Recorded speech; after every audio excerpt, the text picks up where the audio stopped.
Okay, now it should be working. I got moon blasted. OBS switched to the default mic, which I don't even know what that is. But anyway, I said sorry I'm late, I should be used to it. We're playing Tapu Lele. Tapu Koko got 7th place overall, but I did do sorta bad with it, but I still got it A tier.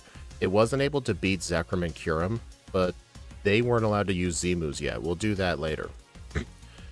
Anyway, I've heard some people say that Tapu Lele might be better than Tapu Koko.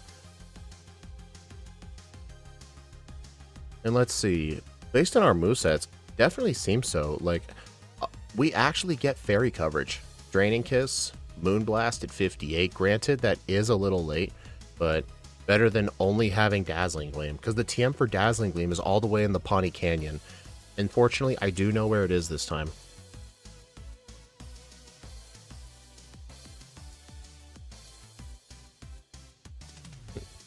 But yeah, so we start with Draining Kiss and Astonish as our attacks, which is really good.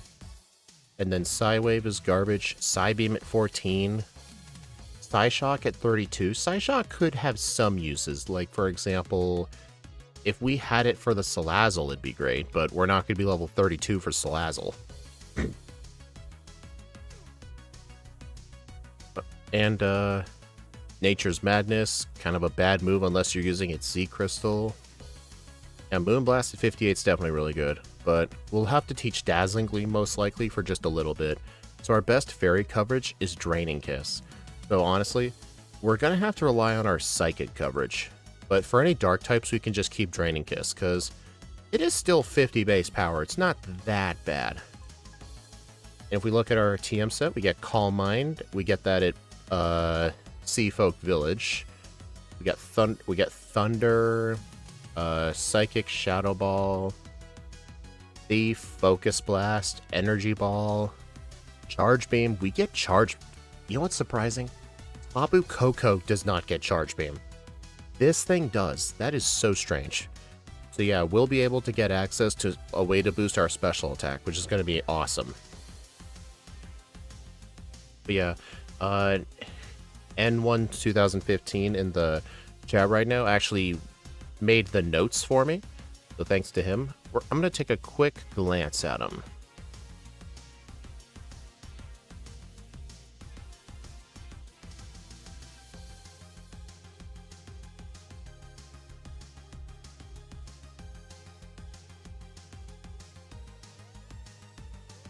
Alright, let's see.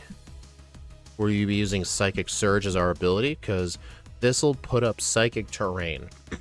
What Psychic Terrain does, it gives an extra 50% damage boost to Psychic moves, and let's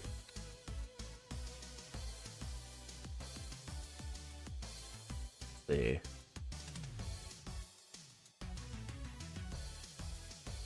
Psychic Terrain creates terrain that envelops the field and replaces the background environment and any other terrain that is already in effect. The terrain has the following effects. It boosts the power of Psychic type moves by 50%. Affected Pokemon become immune to opponents' moves with increased priority. Okay, so priority moves will not work. Interestingly enough, Nature Power becomes Psychic. So if we wanted to, we could actually get the Nature Power TM. It's available like just before the... not really before the water trial. There's a Route Kahuna on that route. You have to beat everyone in the area, but in order to reach the upper part, you have to be near the grass trial. So essentially after the grass trial, we will get access to Nature Power, which will give us access to Psychic before having the TM for Psychic, but I think it would only really help us with Olivia, because after we fight Olivia, we'll get the Psychic TM. But who knows, it might actually help. Is Scott gonna ban Psychic Surge? It's way too powerful. No, because in first playthroughs he bans hidden abilities. Because its hidden ability is Telepathy, which is garbage. Blocks priority from grounded mons. Oh. So like if a Picky Peck uses Quick Attack, it still works. Okay. Alright, so our nature's going to be timid. 95 is pretty fast, but because of our slow level up group, we need a little bit extra speed. We'll be using Hidden Power, Ground, Charge Beam, Psych Up, Taunt, Side Shot, Calm Mind, Energy Ball, Dazzling Gleam. Ooh, Psych Up strats. Let's see, Hidden Power, Ground to deal with Magnet Zones in a Alolan Doug trio.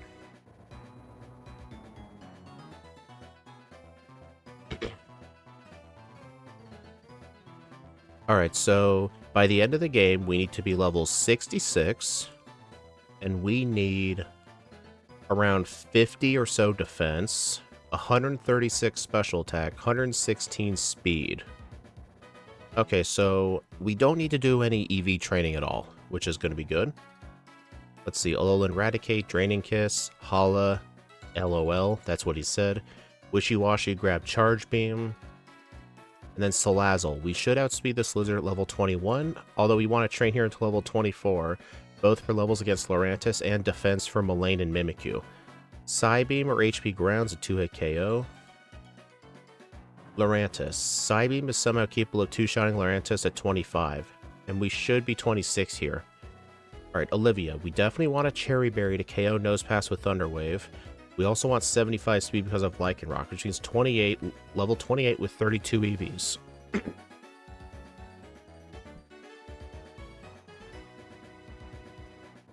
Alright. And then afterwards, the How fight, we can actually win for once. Draining Kiss negates Raichu and Brionne's damage. Alright. Alright, Tapu, let's see.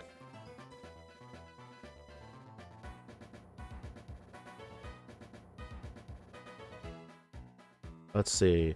Molayne is an issue due to the Steel weakness and a fast Doug trio. We want a Charge Beam, Psychic, HP Ground, level 30 Shell Bell, 96 special attack, 52 defense. So I'm gonna have to do Vitamin Buy beforehand. Okay. Charge Beam, then use +1 Psychic to either KO Skarmory or on the Doug trio switch, then use super effective Shell Bell to give us the survivability.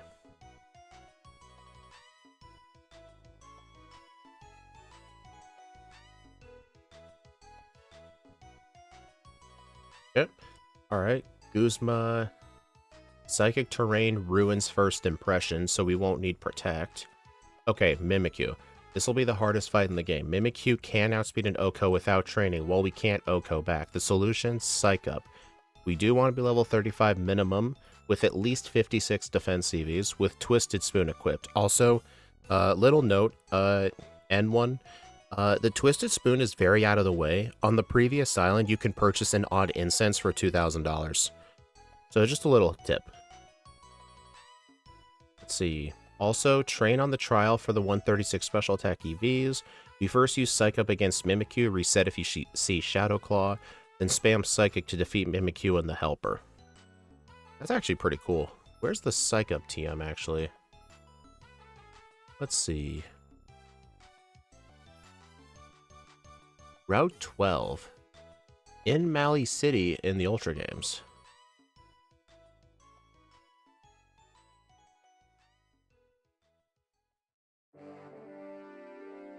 Okay, so it's on the route where you get Mudstale. Oh, N1. Do you think getting the TM for Nature Power could help us? Because Nature Power would allow us to get Psychic a little bit early. Technically, we could get it right before the Grass Trial.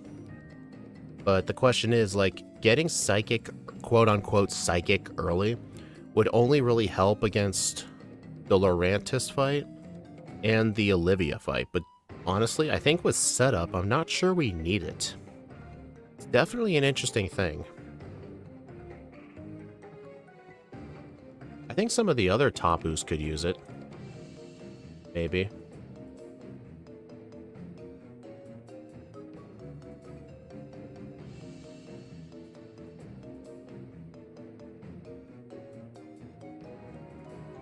Alright, well, I guess we'll get started.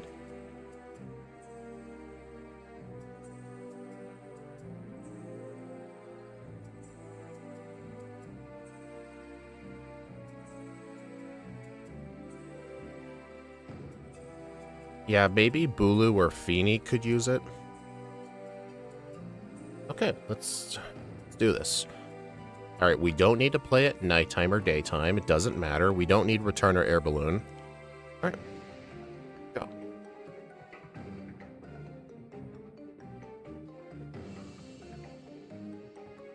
Also, N1, I'm letting you know, before I do one of these streams, if there are notes made, I only end up copying the notes. Oh, that looks cool. I only end up copying the notes, like, essentially a couple hours before the stream. So if you make any, like, last-minute edits within the last, like, 30 minutes prior, I'm not gonna have them.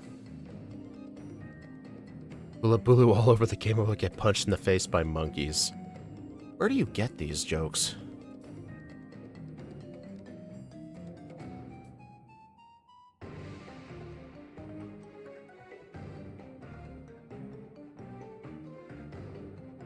But yeah, I was working out today, and I was on my way home. I would have just been like 5 minutes late, but I decided to pick up a take and bake pizza on the way home, so that added some time. That's why I'm late. I blame r/Stunfisk. I don't want to know what that is. It doesn't sound good. You know something that's really going to hold these Tapus back? Every single battle, this thing just pops up.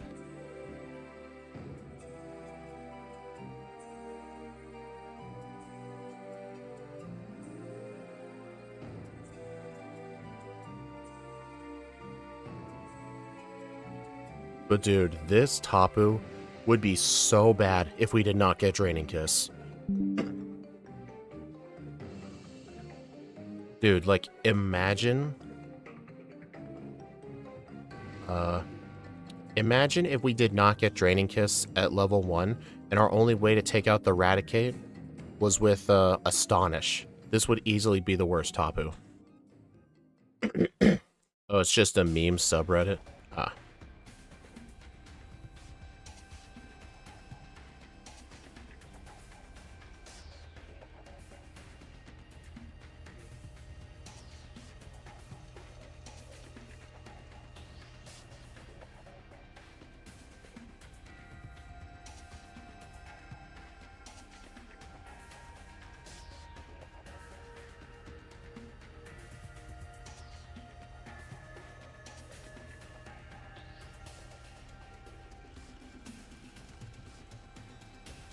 You know what'd be funny? Imagine just seeing all the NPCs being like, oh my god, how do you have the Tapus? Draining Kiss all the way to Nanu. Well, it's supposed to be serious, but on Sunday, aka Stun Day, it goes to meme mode. Nice.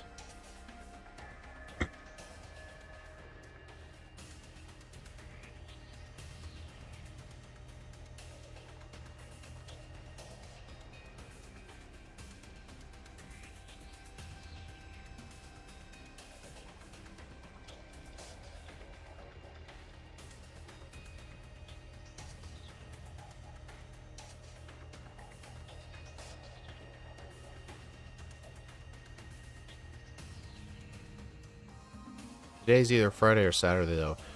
It's Saturday for Australians.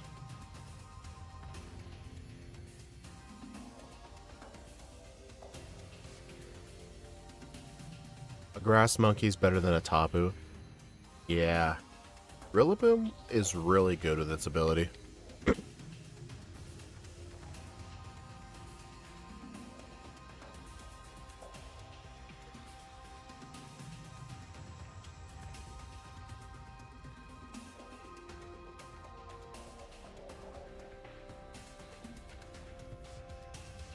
Eastern Europeans and Asians. They don't count. Just kidding.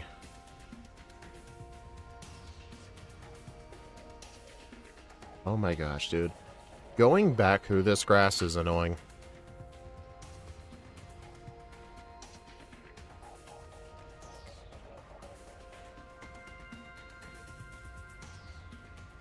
You know, I guess it's not that big of a deal to do some tiny training here, just because I do have to face a Magnemite soon. Psywave, you know what? Yes. Psywave might actually be the better move for Magneton. Or Magnemite, I meant.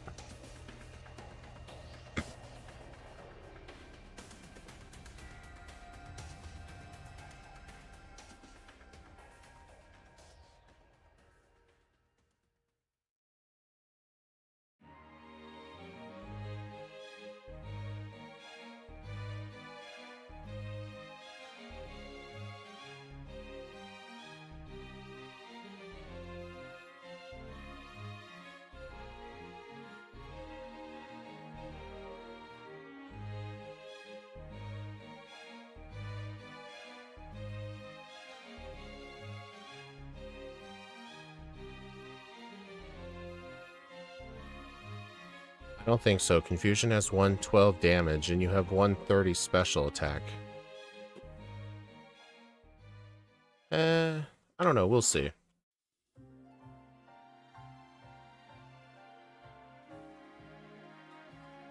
Because here's the thing. At level 8, Psywave will do anywhere from 4 to 12 damage. What if Confusion only does like 10?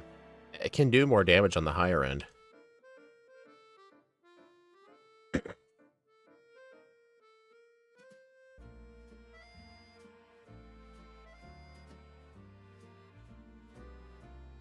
Aren't you worried about Totem Salazzle? Not really. Just because we'll be able to train on the Marowaks.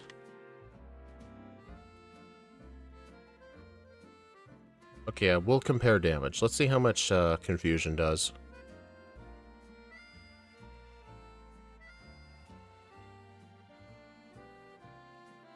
Okay, they seem to be about the same. Okay.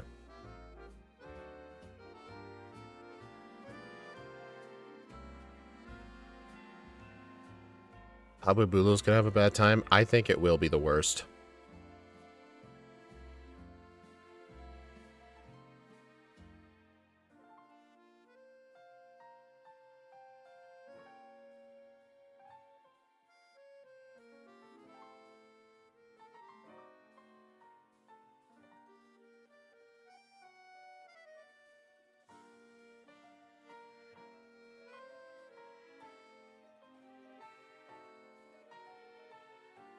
You think Tapu Fini's gonna be the worst?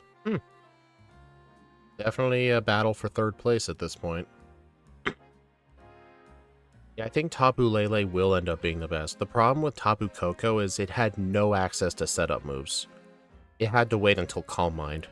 But this thing gets Charge Beam. But my question is, why does Tapu Koko not learn Charge Beam? It makes no sense. Like, at all.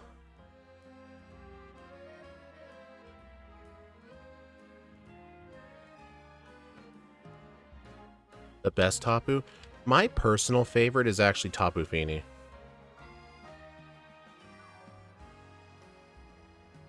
Because when I was younger, well, because blue is my favorite color, and 2, when I was younger, I actually pulled a Tapu Fini GX card from Sun and Moon Burning Shadows. When I was younger, I actually pulled the card and I liked it. So I just had closer, fonder memories of it.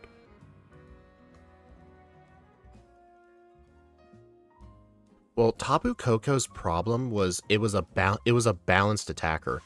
Balanced attackers are very hard to plan out in this game. Because normally you want to have a strength in one stat. You don't want to be equally mixed in 2 because you end up having to change your moveset for so many fights. It ends up wasting time. But Tapu Lele here is entirely focused on special attack and special defense. So basically physical moves, I don't ever have to think about them. At least this isn't the Ultra games. True. It got chickened out of a good electric move. Yeah.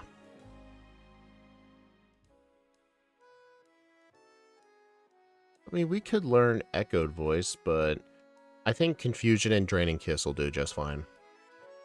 Oh yeah, Tapu Koko's other massive problem, no access to a fairy move. It had to wait until Dazzling Gleam.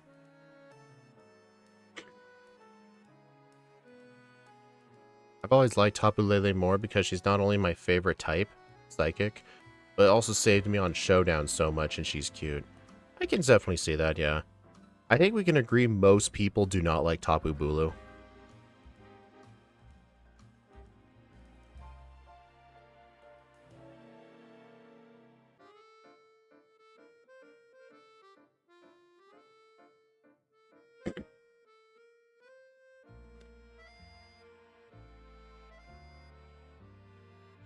Interesting, your team gets auto-healed before this fight.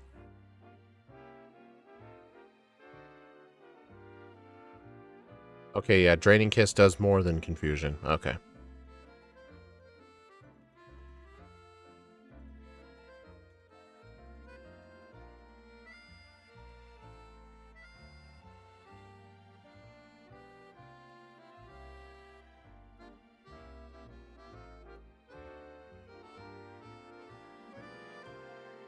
Remember to go to the center before the trial? I mean, that's not a problem. You're forced to. You're forced to.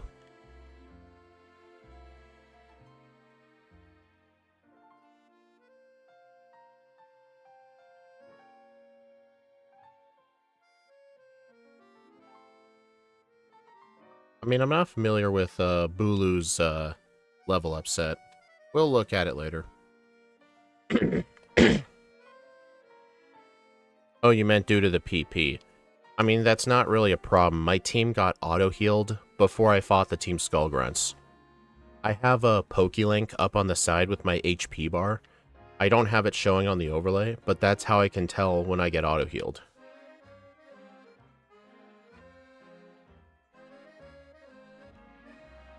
Yeah, this game auto-heals you a lot.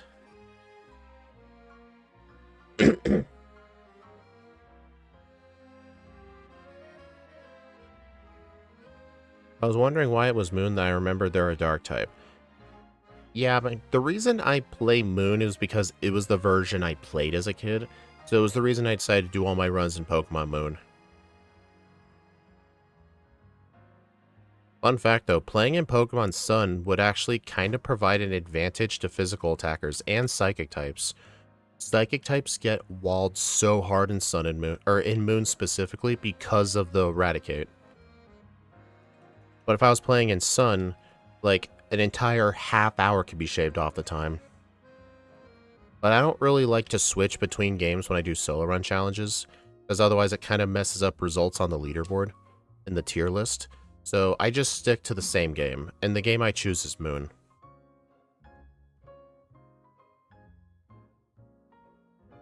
The Komodo, I believe, has a Haban berry. Oh, shit.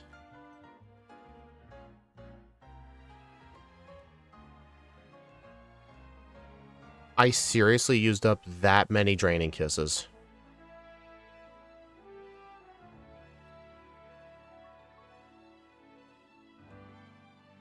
Like, I know I got auto-healed, but I seriously used up all the Draining Kisses in that trial.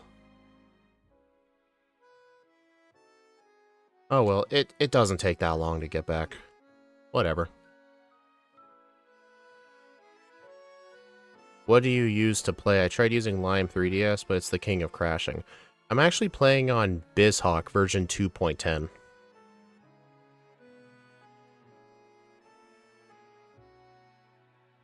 I'm playing on a higher speed up, too. BizHawk almost never crashes for me, which is really good.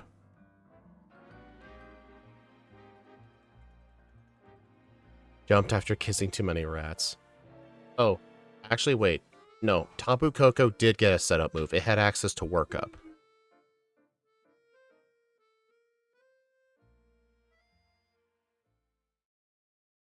Alright, I just got auto-healed again.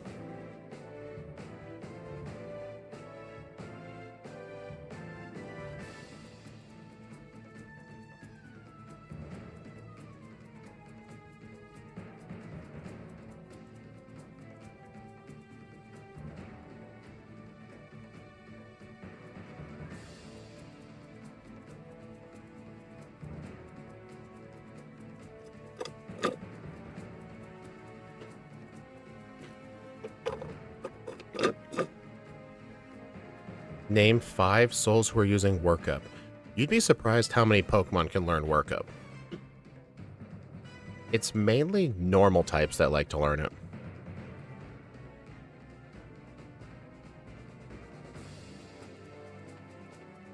Dude, it is so hard for me to avoid these things.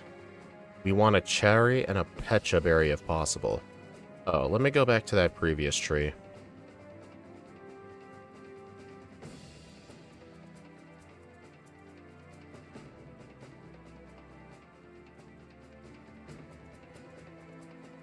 Lepa, Orin, Chesto. Nope.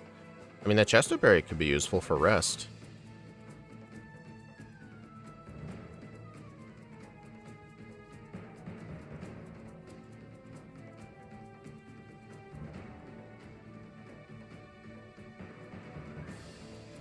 Alola sounds a lot like Unova. Good point.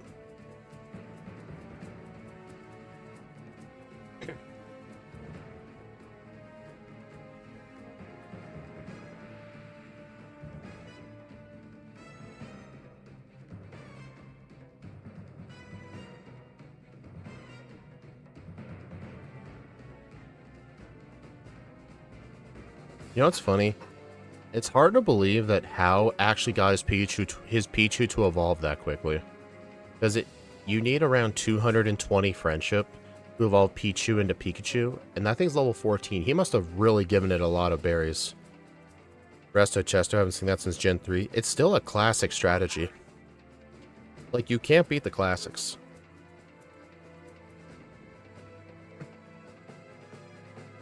It's probably not used in competitive much, but it's still a good strat.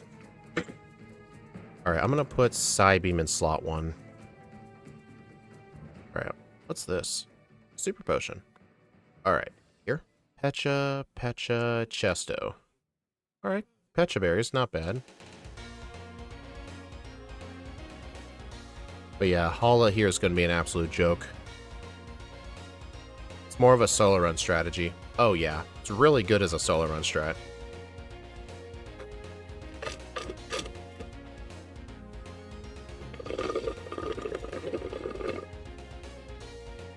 Well, I'm out of milkshake. He's an overhated rival. Honestly, yeah, he is pretty overhated. Like, the reason Hao acts all energetic and stuff, people have to remember, he is an 11-year-old kid. And he gets excited about seeing the world. I mean, he acts like his age. Like, I'm of the opinion, like, not every rival needs to be a butthole.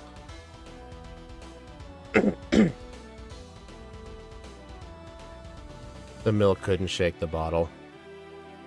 Alright, I don't need acrobatics, expert belt. Honestly, I might just skip the expert belt.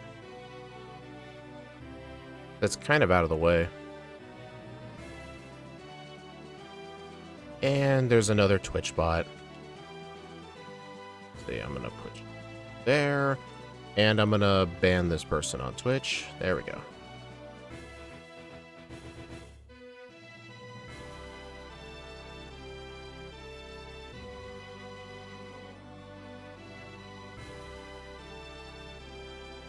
I am gonna get a Shell Bell, though.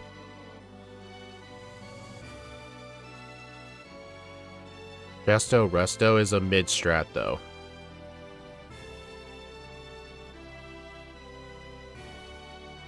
I mean, come on, it's not a mid-strat. There's plenty of weaker Pokemon in, like, lower competitive tiers that run Resto Chesto. Mid, not because it's good, it's because I remember when the Kingdra molested my entire team after I thought I won. Oh, you mean Juan's Kingdra and Emerald? Well, that thing uses Resto Chesto with double team, making it impossible to kill. I know what you mean. No, Leftovers is only really good if I have to grind a lot of EVs. Like, if I have to do like 15 minutes of SOS training, then it will be worth getting the Leftovers because it can save center trips. But if I'm not going to do that, then no. We actually do need it for the league. When I fly around to get candies, I'll need to be reminded to go get the expert belt.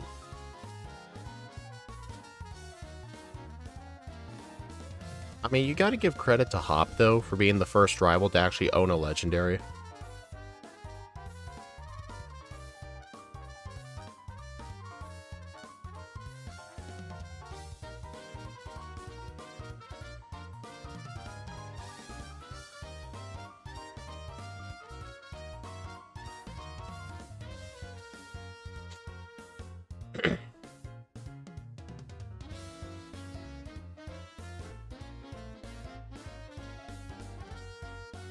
I mean, N1, if you wanted me to get the expert belt, what you should have done is, after Hala, you could put right afterwards, pick up expert belt, we need it for later. Something like that. Just put a reminder for, like, me to get a certain item at the time it becomes available. That way I remember to get it. It does help. There's a character from Gen 9 that owns 2 legendaries. I don't know. I guess the AI professor owns one of the legendaries.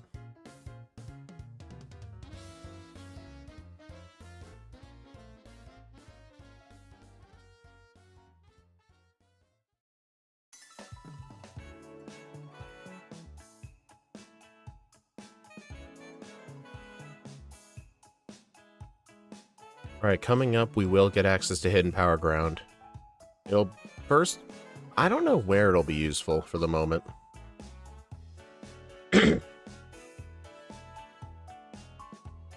I did watch a decent chunk of the Sun and Moon anime. That was honestly when I quit watching it, because that was when they moved to Netflix. Now, get some by insert unfunny 2021 joke. I don't get it.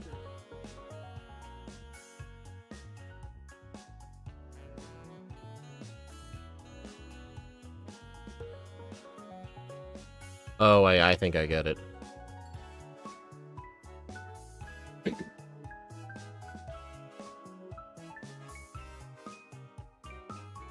Really should have used repel.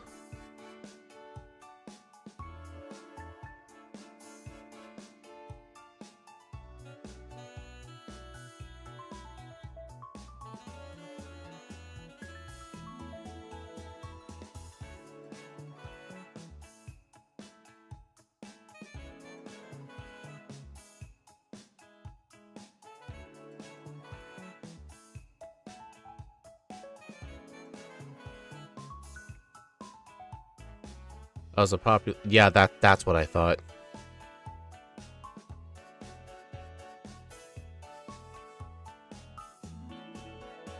Secondhand embarrassment to type out. Yeah, I get it. It took me like 15 seconds to get it.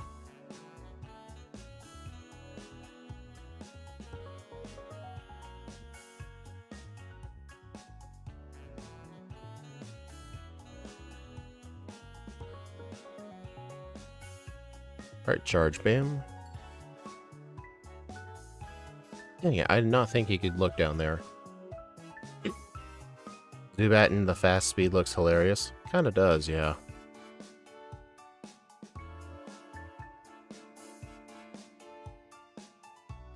There's a cherry berry. Alright, we're good on berries. Alright, I am going to need charge beam in the place of withdraw. I'll probably teach Hidden Power Ground in the place of confusion. In the Sun and Moon anime, Tapu Lele canonically will beat the shit out of other Pokemon for fun. Meanwhile, more or less, you were just playing with canon Tapu Lele.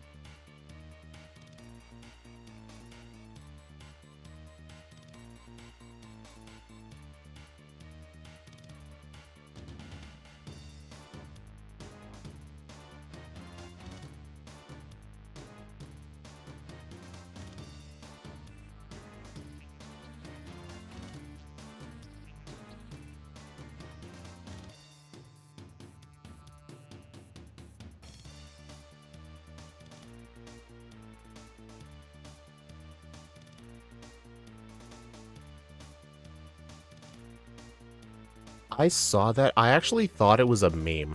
I did not think that was actually real.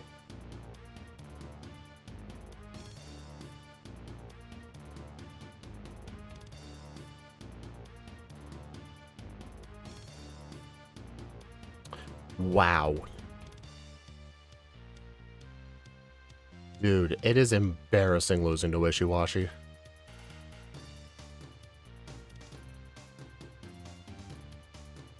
A powerful psychic move would not be a one-shot. That thing's special defense is super good. Yeah, I must not have gotten a special attack boost. See, look, it turned me into a water type.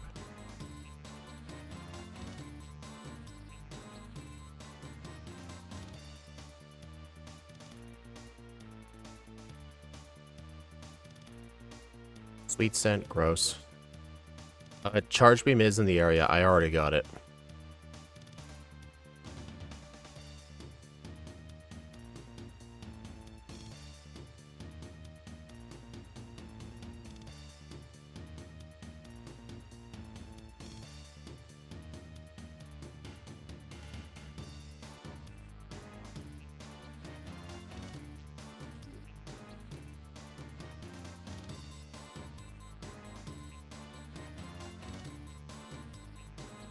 Good thing I have Draining Kiss for the Sableye. Wouldn't it have helped? Dude, I was already using Charge Beam. The text is just going so fast it's hard to tell.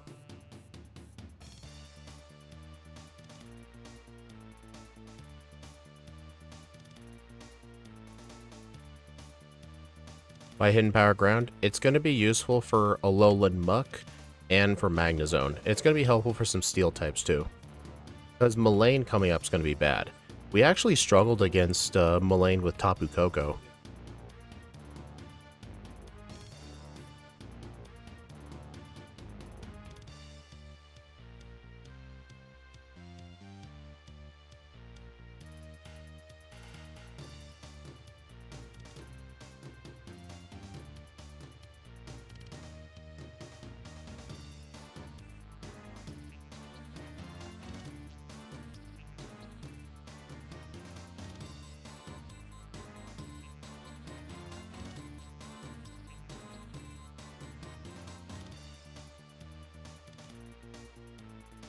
And, okay, disable. Would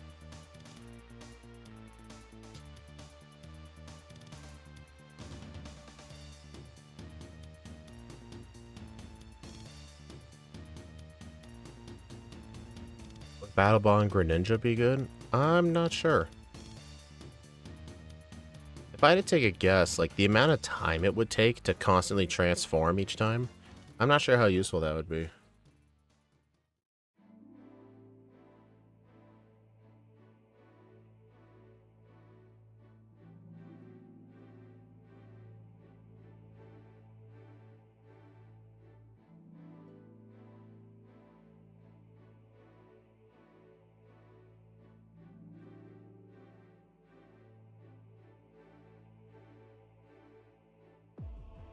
It's probably just overkill most of the time.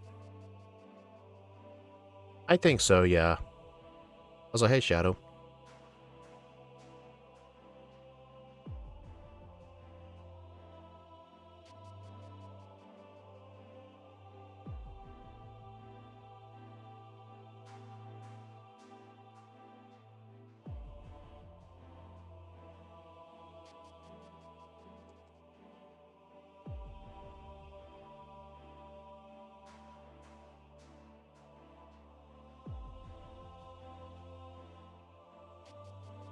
Oh, no, I'm doing just fine. Hey, Shadow, how's your ROM hack been doing?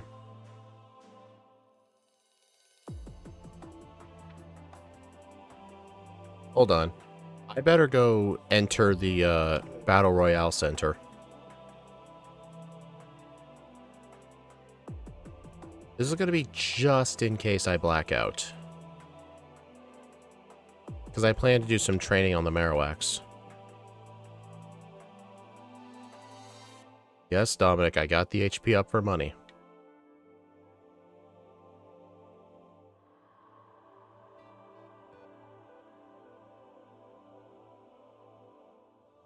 Not too bad. A lot of people asking silly questions.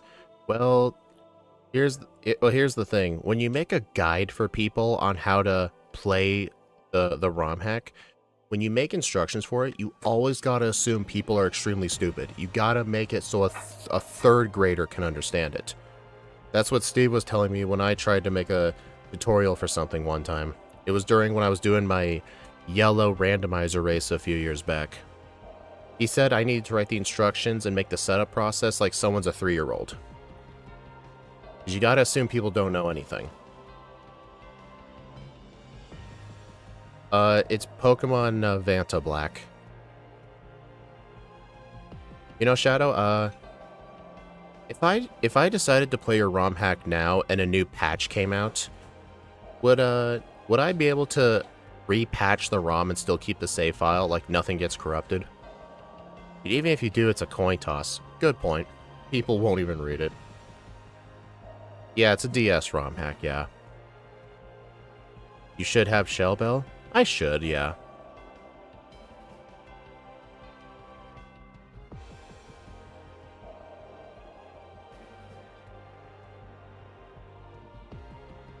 Yeah, all these defense CVs are going to be very helpful for Mimikyu and Mullane.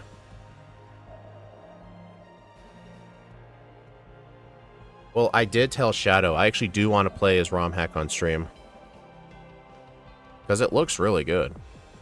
And frankly, I'm just tired of ROM hacks that are based on Fire Red. Or... no, that's just it. Most ROM hacks are based on Fire Red.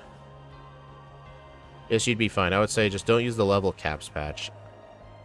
I wasn't planning on it anyway. I don't like it when the game forces level caps.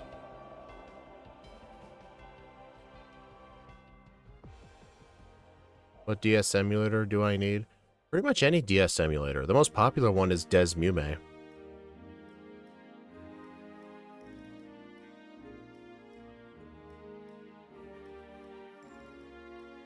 Yeah, most of the GBA ones are based on Fire Red. Just so many of them are based on Fire Red. Like, I like Fire Red Licorice, don't get me wrong, but not many ROM hacks are made off of Gen 5. Even then, most of the ROM hacks for Gen 5 are based on the sequels. Black 2 and White 2.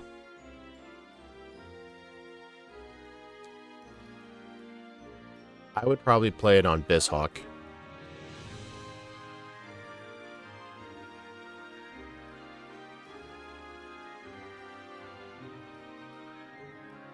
Alright, we're almost there. This will be the last Marowak. Because after this, I'll get 24. Wait a minute, what level do I need? Yeah, train here until 24.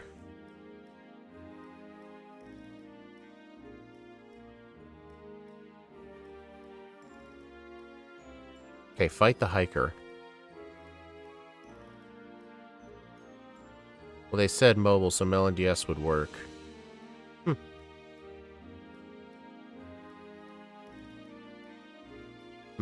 I get the feeling I'm gonna die.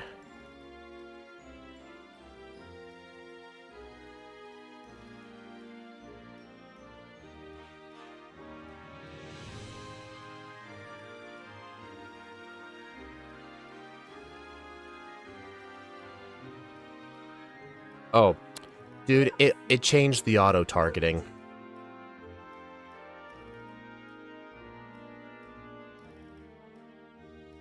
I was trying to hit the Salazzle, but when the Salandit got summoned out, it changed my target in the double battle, and instead of spamming A to hit Salazzle, it hit the Salandit. So I'm 100% blaming game functionality for that.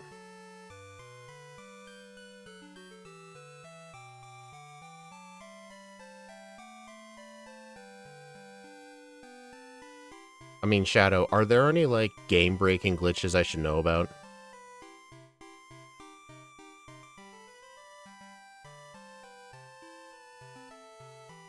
The reason I didn't play your ROM hack right away is because I wanted to wait and see if people reported any bugs. Like, my ROM hack is, like, 99% done. It's just there's a few very bad bugs in it. I can't figure out how to fix them, and I can't figure out for the life of me how to upload an entire repository of information to GitHub. Like, the entire thing all at once. I just can't figure it out. And all the video guides I've watched kept failing me. I'm gonna go get the expert belt while I'm here.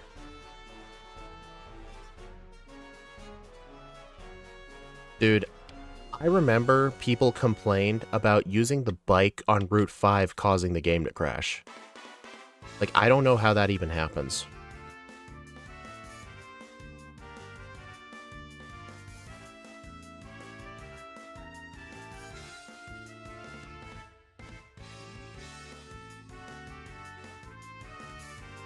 Where's my shell bell?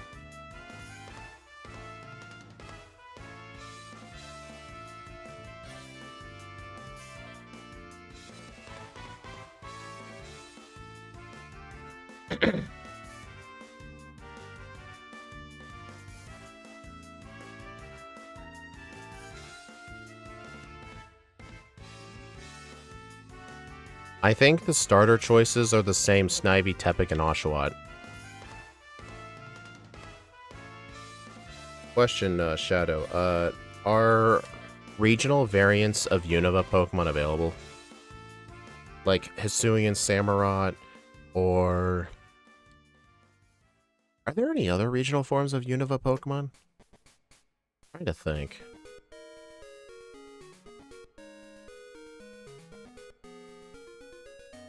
Oh, I am 100% choosing Tepig as well.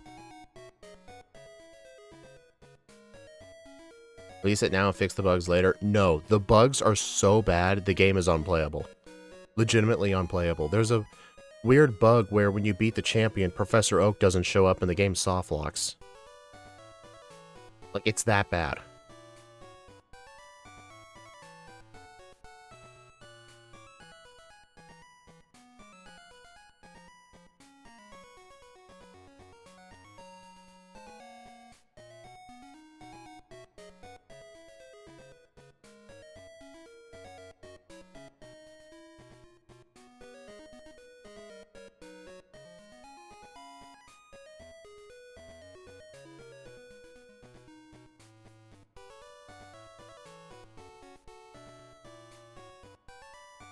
I think Shadow said there is no plans for adding Megas.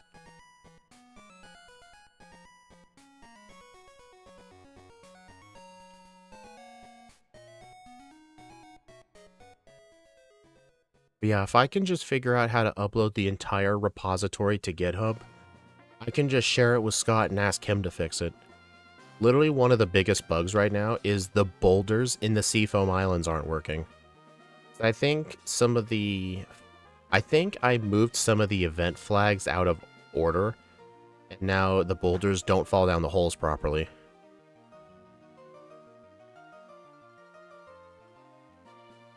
Oh, the age where we need to add everything.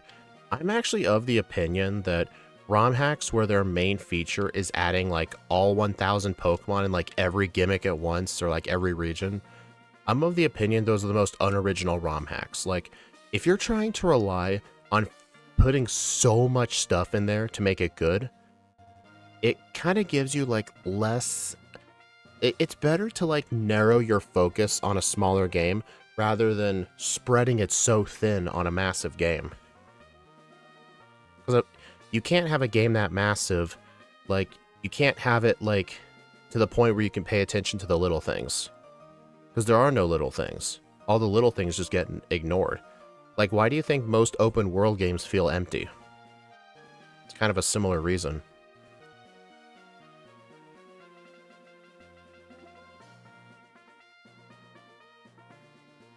Alright, what's next on Olivia? Cherry Berry, we want 75 speed. So we need level 28 with 32 speed EVs. Alright, so yeah, we just need level like 27 or 28. Those games that just have everything in it are lame. Exactly. Like, the problem is, like, it just makes the game far too big. Like, you know how people had, like, a problem with, like, level curves in Johto? Imagine starting your journey in Kanto and the champion was only level, like, 15.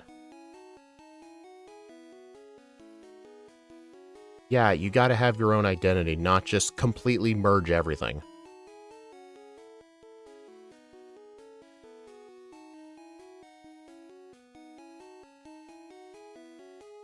Or like the ROM hacks that appeal entirely only to hardcore Nuzlockers. Like Radical Red. Like, Radical Red's sole purpose for existing is just appealing to hardcore Nuzlockers. Like, it's not a fun ROM hack for casuals.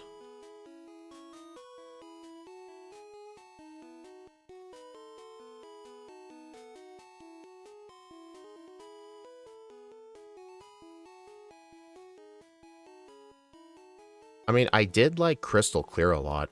Then again, I last played it such a long time ago. I heard there's way more features in it now.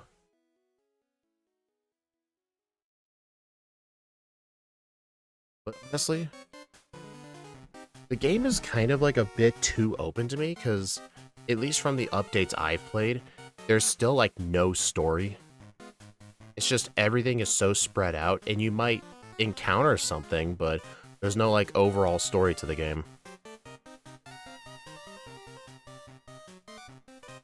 Almost any demake is stupid. Like, I respect the effort into it, but why?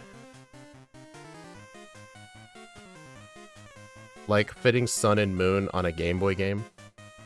I mean, it definitely takes a lot of work.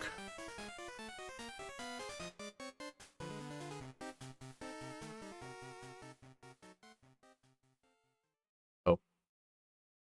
Yeah, see, N1, Odd Incense.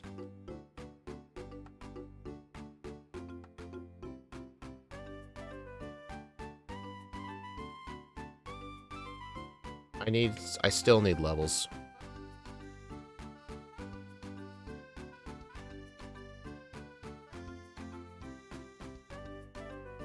People who make ROM hacks make physical copies, like, I think the reason they can't do that is because of legal issues. Because the original source code is still copyrighted material. Like, Radical Red is still based on Fire Red. And I think if they made their own physical copies for the sole purpose of selling it, it's going to cause a lot of legal problems. Like, Nintendo would definitely strike that down as unauthorized selling of their games. Like, there's a reason whenever people make ROM hacks, they're always free. Because if they tried to sell access to it for money, that's going to get them shut down.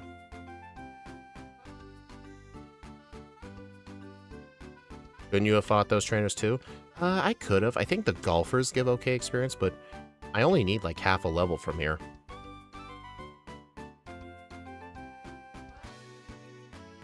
Someone sold a physical copy on Walmart online. Okay, that's just funny. But I think like individual people are doing it, but they're at risk of getting caught. Because it's definitely a legal gray area. I mean, it's not like you're just selling your own copy of the game. You're selling like a modified version of it. Like, I don't know. Maybe it's completely legal. I just don't know. It's just a thin line. I just wouldn't know. That's probably why people don't do it. Yes, you technically can, yes, but it's a very thin line to walk on and just not worth it. And if you ever try to sell it, you're immediately just doing illegal shit. Yeah, that's what I meant. Like, putting it on a cartridge and like giving it away, I'm sure like won't cause any problems, but if you try to sell it or like lock it behind Patreon, then yeah, you're definitely crossing some lines. Nintendo will shut you down, and they would be justified in doing so. Like, for example, the reason the Yuzu emulators got shut down was because a bunch of the people in charge of the emulators were allegedly having day one patches for Switch games locked behind their Patreon. Okay, Cherry Berry. Like, it was like day one Tears of the Kingdom patches, and you can only get them through their Patreon to use them on their emulators, and that gave Nintendo justification for shutting it down. If they weren't doing that, that would never have happened.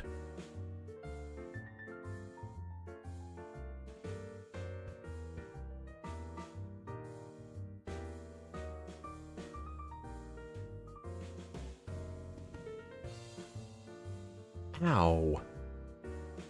I did save, right? I don't think I did, so I better just take... Wait, did I save? I'm gonna make a quick save state. Just in case. Okay, I'm good.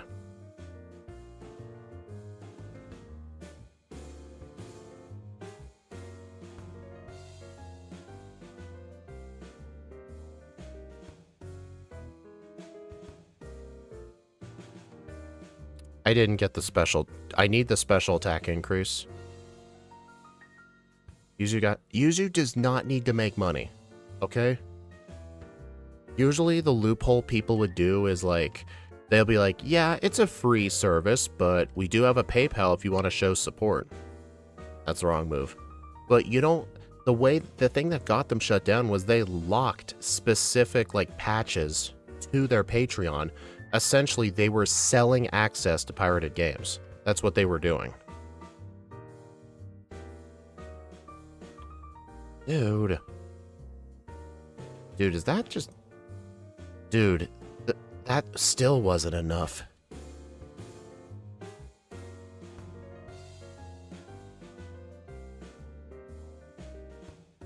Honestly, I think I should have gotten Nature Power.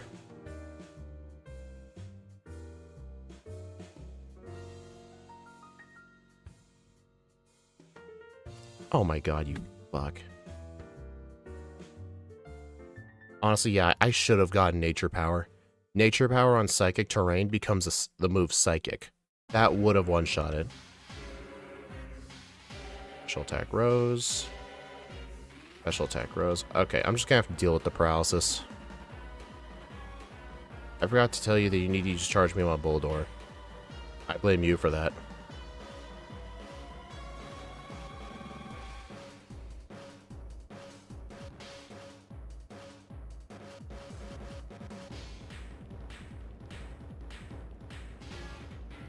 I hate this game.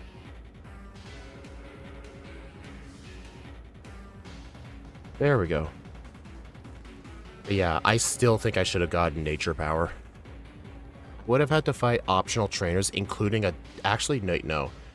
Something that makes Nature Power very annoying is you have to do 2 double battles, so you have to catch a second Pokemon. Honestly, maybe I should have just taught Rest.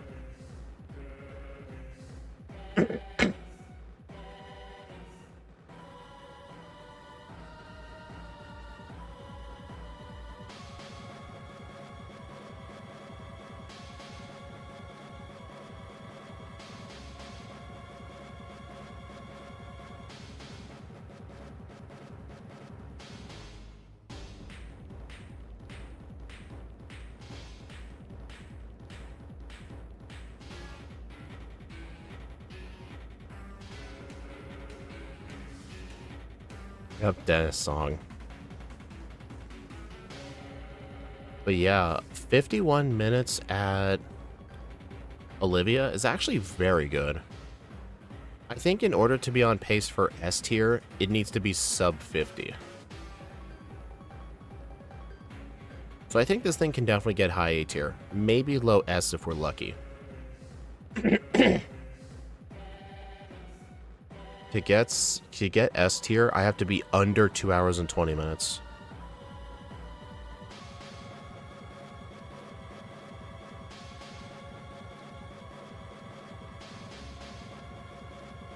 I mean, to be fair, those resets at the Notes Pass were pretty quick.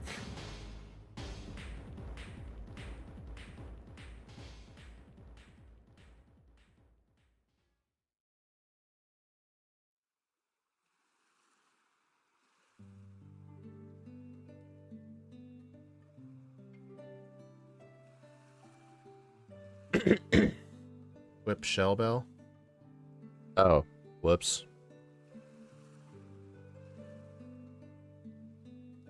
Dude, you tell me these things too late.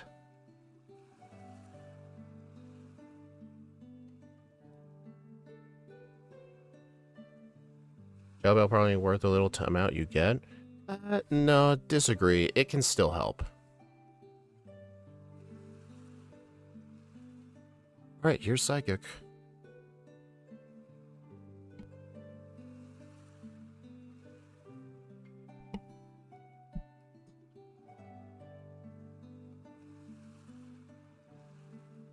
Shoot, I already hate the whole thing.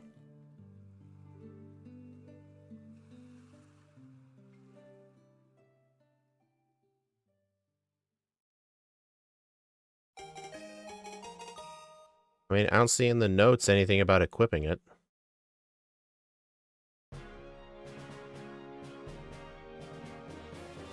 Hold on. Does Raichu get access to Psychic Terrain boost? Because it's not grounded, I don't think.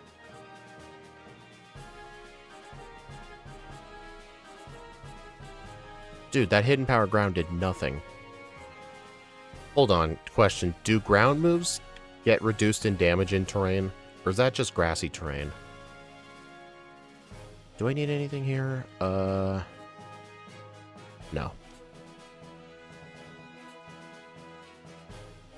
It is grounded. It doesn't have levitate. Oh.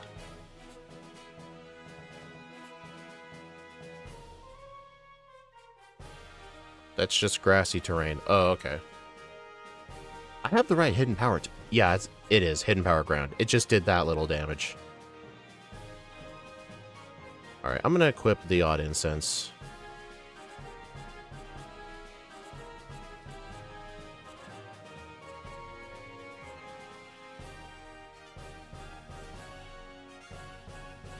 Is it an unpopular opinion that this is one of my least favorite people in this game? Is this Hawaiian version of this Hawaiian version of Professor Oak? This guy exists in this game for like no reason. I think he served more of a role in the anime because he was the principal of the school. Like in the games, this guy is just useless.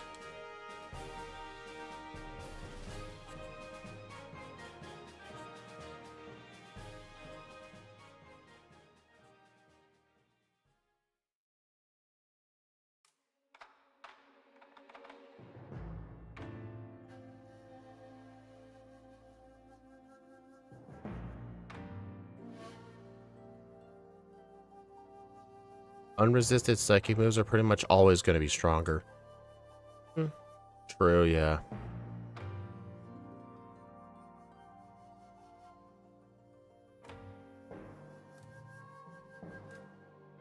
The notes say Shell Bell for Mullane and Odd Incense for the bug. Okay.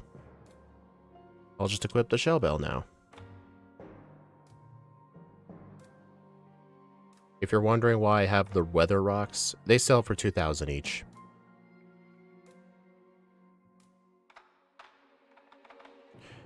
Didn't they eventually nerf the terrain to 30%?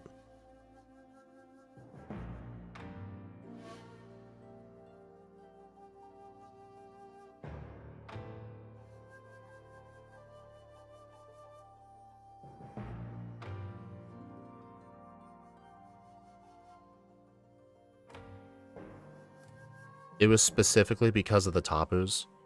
That would make sense. I mean, I know grassy terrain Rillaboom with Grassy Slide was pretty good. I've used it in Gen 9 battles a lot.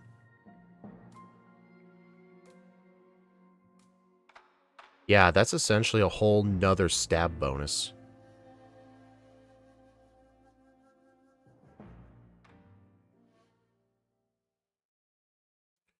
Okay, Mullane. We want Charge Beam Psychic, HP Ground, level 30 Shell Bell.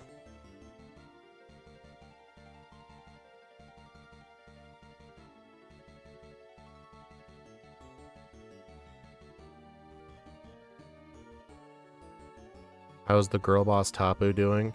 It's doing pretty good. Some problems at Olivia, but most Pokemon have problems on Olivia. I should have just used Rest.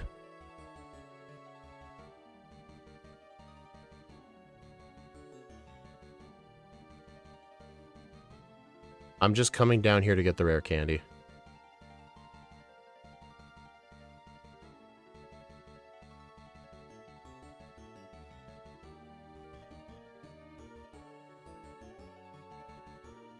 Alright, so yeah, I need a lot of calcium here. So unfortunately, I won't be able to sell the Comet Shard right away.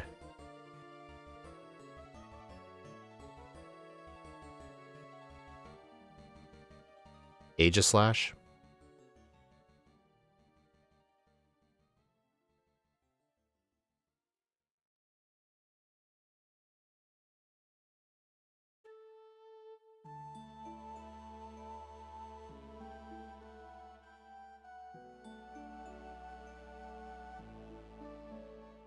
Eevee like Cresselia.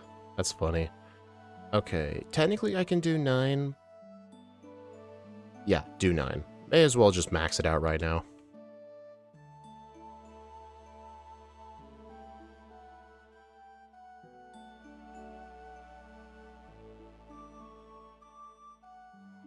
Okay, let's see. Psychic, Charge Beam, HP Ground, Shell Bell. Okay. Let's see. Charge Beam, then use a +1 Psychic to either KO the Skarmory or on the Doug Trio switch.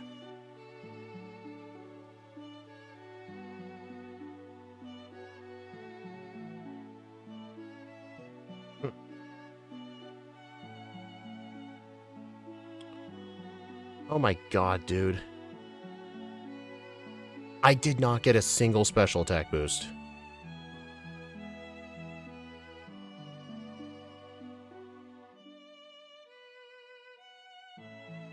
Okay, that was ridiculous. I used like 4 charge beams, didn't get a single boost.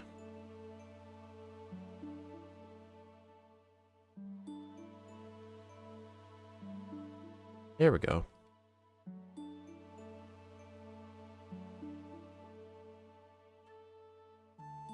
Ow. That thing crit me. That was definitely a critical hit. I saw the yellow text.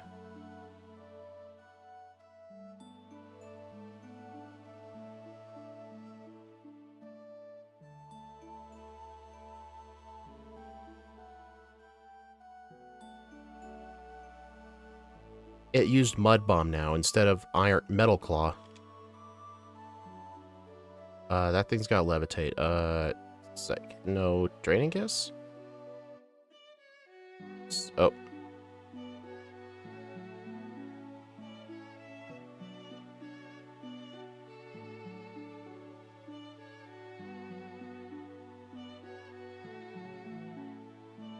It doesn't? Oh, I should have used HP Ground then.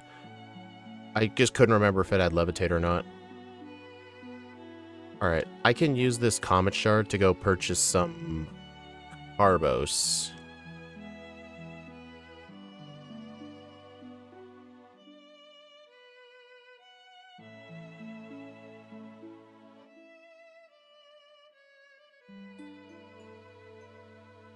Oh, buying that Carbos was kind of a waste.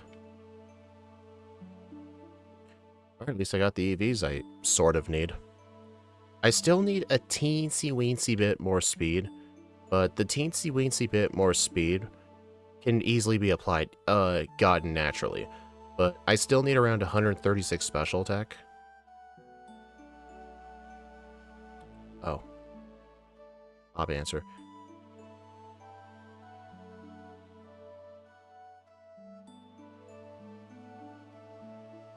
Odd incense. Yeah, whoops.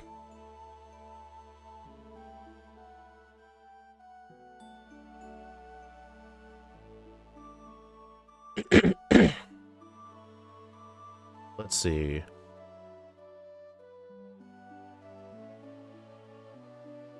The new Psychic is a clean to a KO on the bug with a spoon.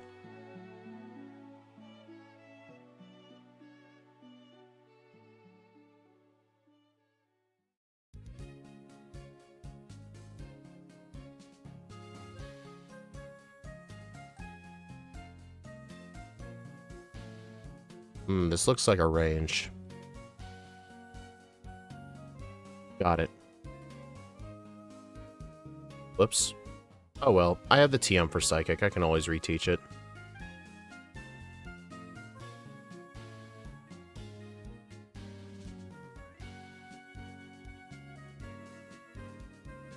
It's fine, Shadows. I know Axew has this similar... Actually, no, it's not Axew. It's John. John, whenever he gives me advice on these Sun and Moon runs, he tells me to change my held item like every 3 trainers.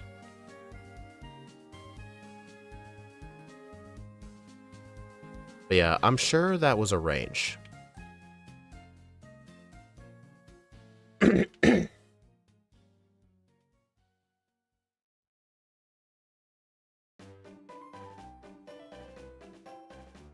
Yeah, and guess what? We're actually not going to need Protect because Psychic Terrain actually blocks priority moves from grounded Pokemon. So First Impression actually will not work.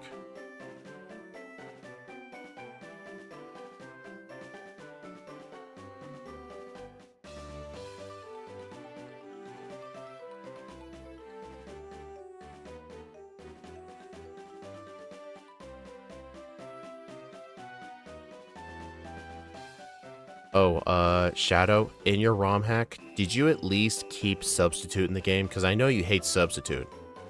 What about the Lucky Egg? I know you hate the Lucky Egg. You didn't delete it, did you? You actually got a very low roll. So, was I a guarantee 2-shot on it? Anyway, I gotta reteach Psychic again.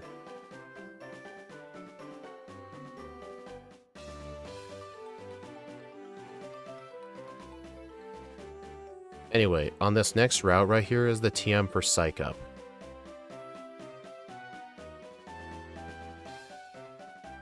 Rare to see both Shadows in a stream. Yeah, it's nice. I mean, I need Shadow Stitch to give me a reality check, because Modern Pokemon sucks, and I need him to remind me of that. Because without him, I'll be a shill. I can't be a shill. Anyway, where is Psych Up on this route? The reward for seeing 120 Mons. Dang, that sucks. You get the Lucky Egg early on. Nice. It's the route reward. Do I need to catch a second Pokemon then? Okay. I'll catch the second Pokemon in a little bit.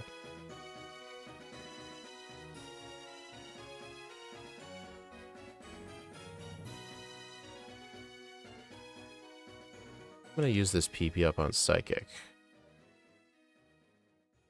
But yeah, I'm going to go into the water and catch a Tentacool, then I'll come back. Lucky Egg only spawn on Chanseys.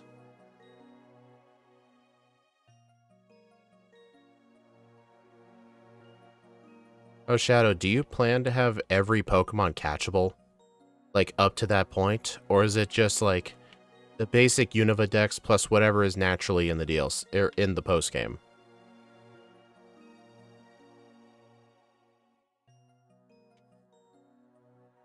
We also need Taunt. Where's that TM at?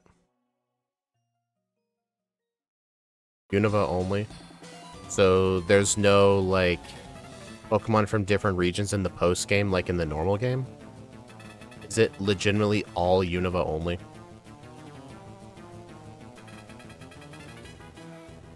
You know, Daniel, in ORAS only, Pelipper can hold Lucky Eggs 5% of the time. I actually thought it was in Sun and Moon as well, because there was one run I wasted 20 minutes trying to find one. In the main story only, the only mons unobtainable are Zekrom, Genesect, and the Therian forms.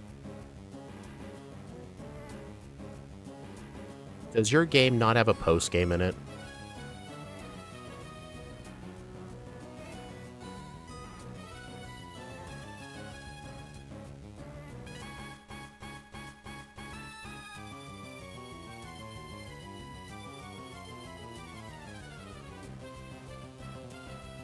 Post-game isn't done yet, but yes, there will be non-Unova mons, but it will be a curated dex. It makes sense.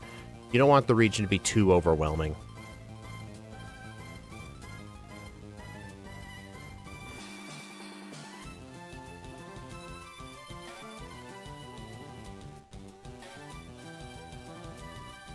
You know, funnily enough, I still need to do my Enamorous re-rank. And Landorus, too. I need to re-rank Landorus and Enamorous in Pokemon Black, so I can add them to my tier list. I know Enamorous isn't in the game, but just for the fun of it, I want to add it anyway. I'll wait till next time I do Pokemon Black.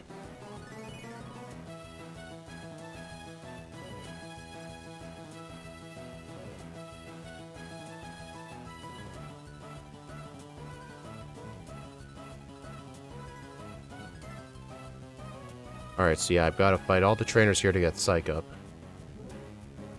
What level do I need?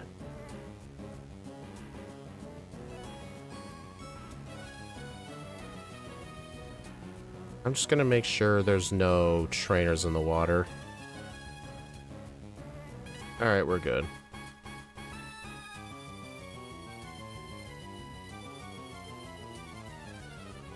Again, and just in case, Taunt is on Route 13.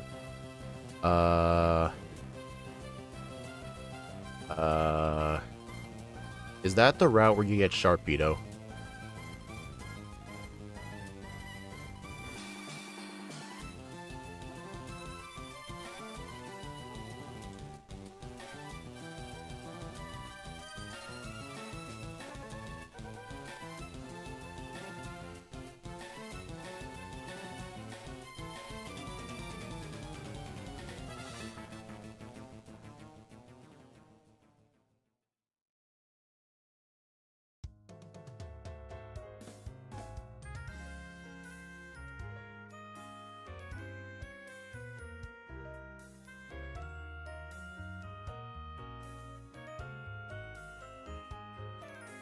It's in the village with a ton of truck trailers.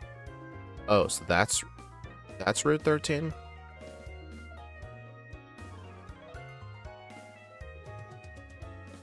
Hold on.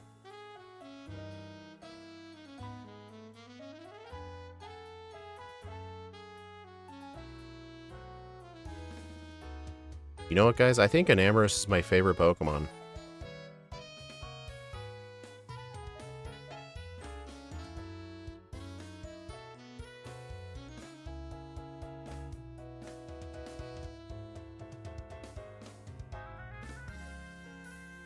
I'm just making sure there's no other trainers.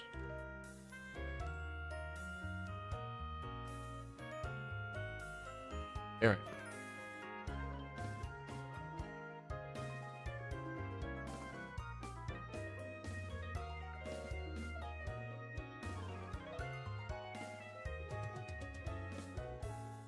There's Psych Up.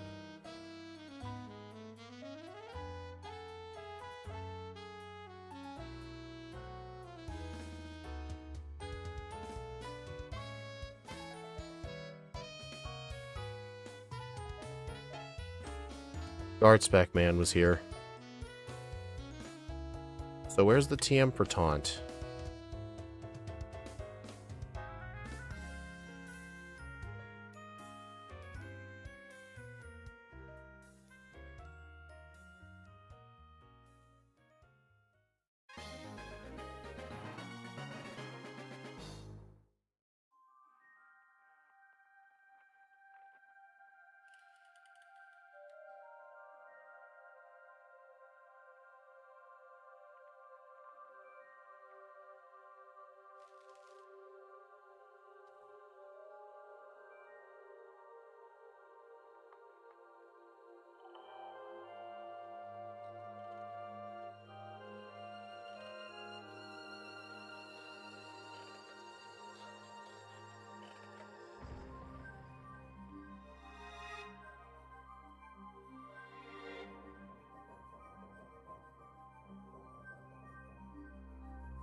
Ow.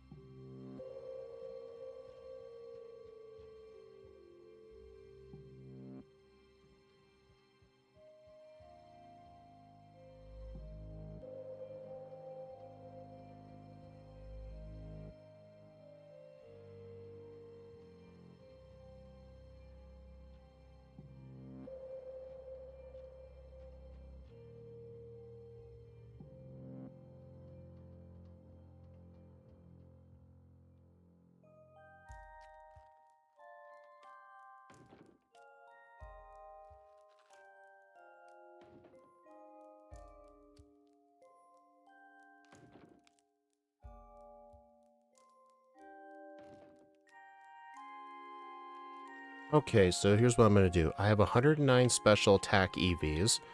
I need to gain more EVs before I reach the maximum. So what I can actually do is Fight these 3, Ghastly, Haunter, and Gengar, for 6 EVs, and then immediately walk out. Then I can go back in and fight him again.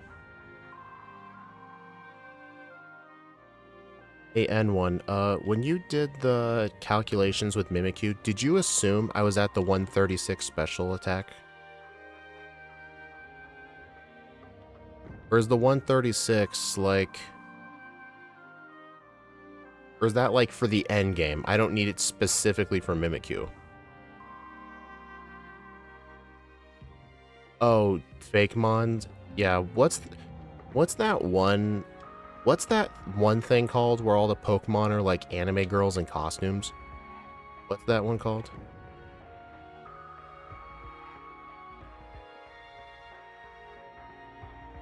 It's just for the end game. Okay, so I don't need this for Mimikyu specifically. Okay.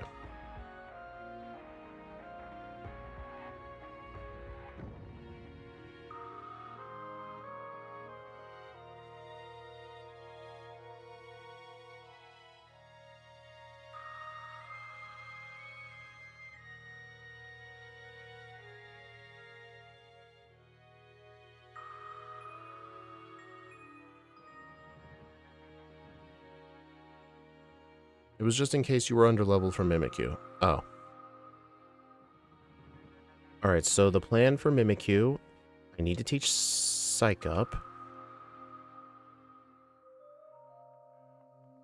In the place of a Charge Beam. So what I'm going to do is, I essentially just have to hope. You know what? I think this Pokemon, I'm going to want the Odd Incense.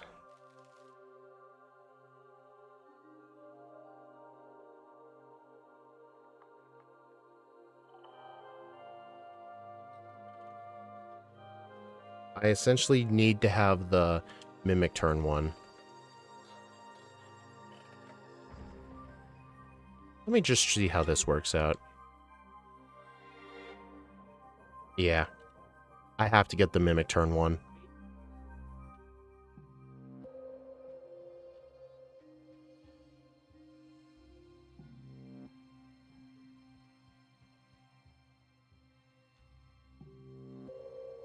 There we go. Mimic turn 1.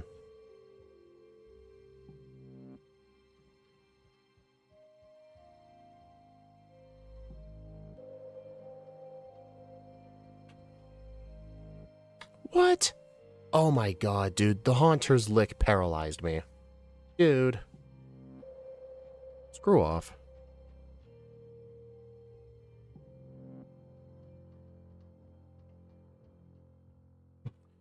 Alright, try that again. Man, this is gonna be rough. Dude, this Mimikyu is such a reality check for a lot of Pokemon. My god. The reason Solgaleo is in the S tier was because Sunsteel Strike could just one-shot it. I kinda wonder if Quick Claw would have been better.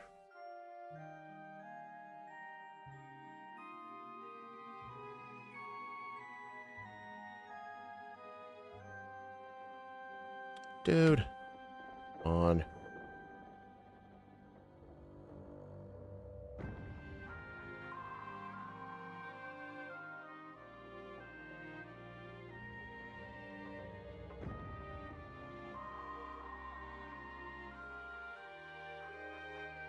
What happens if I just waste all my pictures? Okay, so you can't just waste the pictures.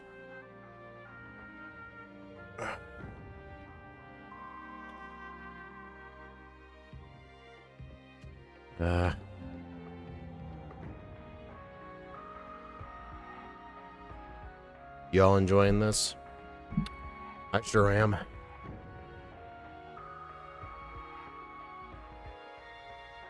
There we go. Okay, Haunter, please don't be a dick.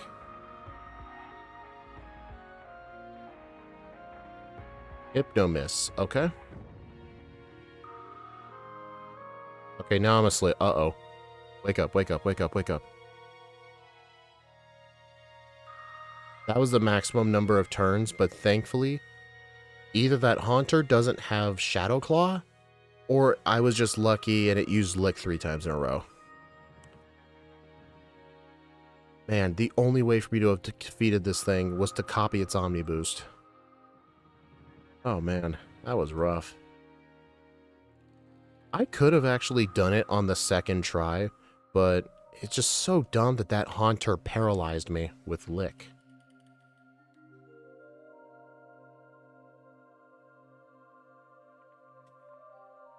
Also, this girl that I just passed, she has a PP max if you defeat all the trainers on this route, but there's an easier PP max to get in the canyon.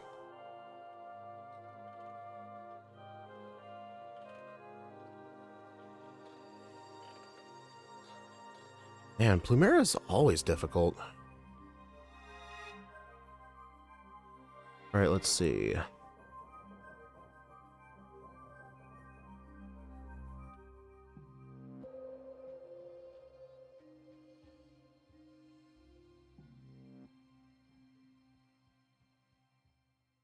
Don't forget to use Taunt for the Hypno and...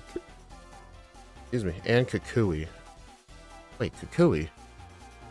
And one, do you want to inform me what you mean by this? It says, Plumera, do not forget to Taunt for the Hypno and Kukui, as well as Side Shock for move flexibility.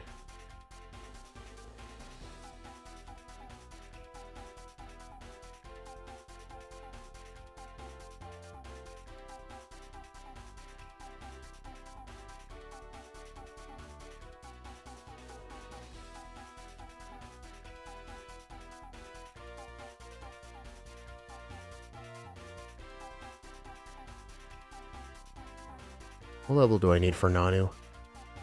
Do I have 97? Okay, yeah, I'm good on speed. I don't need to train. I better go get Psyshock.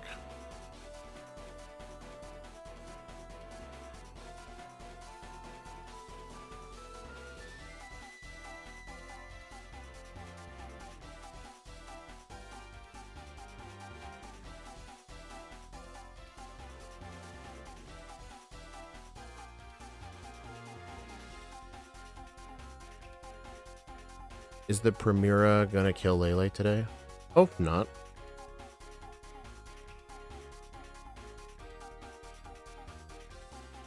Oh yeah, Pawnee Island. It's essentially always better to delay your training to Pawnee Island, especially the canyon. Because not only does the canyon have a buttload of trainers, but it also has a bunch of wild Pokemon that are decent levels. And since trainer boosted XP is not a thing, wild Pokemon are also productive, so you can essentially just run through the entire thing without repels.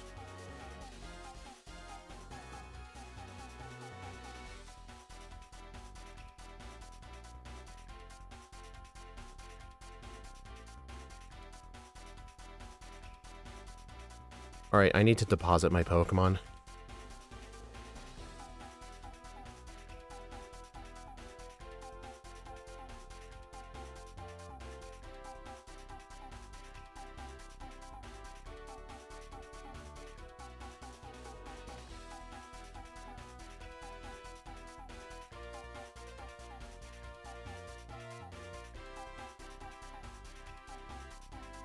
Alright, Nanu, Draining Kiss, Adrenaline Orb, and Charge Beam is the play.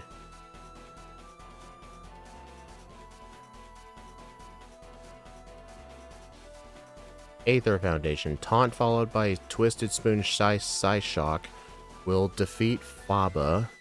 While HP ground is good for the Muk. Versus Lusamine, we want to Charge Beam once and spam Psyshock with Shell Bell. The battle is optional to win, but ideally we want the XP.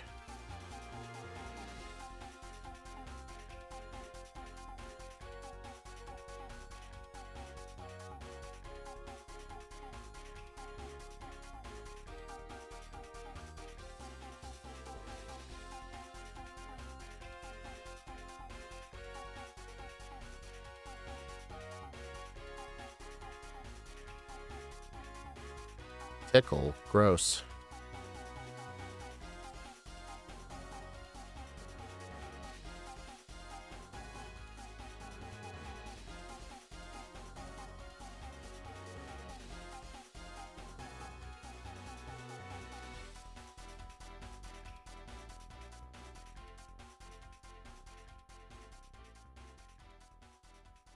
Oh no, Psych Up, you copied no stat changes.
Oh, hold up.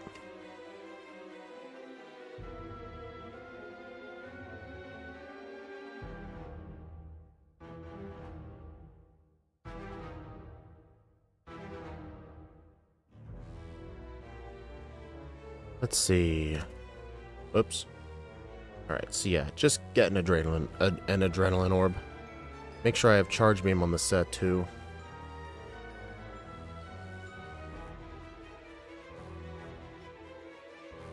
Alright, I don't have it, so I'd need to teach it.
Okay, so... Oh, nice. It bans Fake Out, too.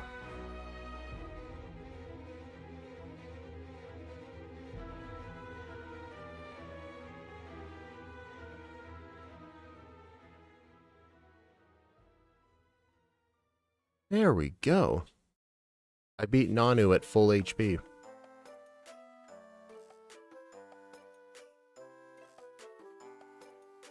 Alright, so I do need to teach Taunt right away.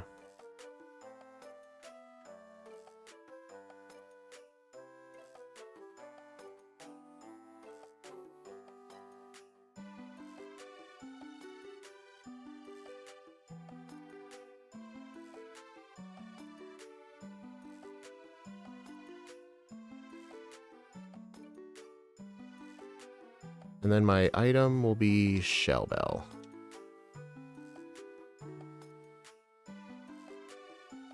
Now we have our speed requirement. True, yeah, we're close on the EVs for special attack, but not quite. I mean, if we're a little short, we can always just get an extra level.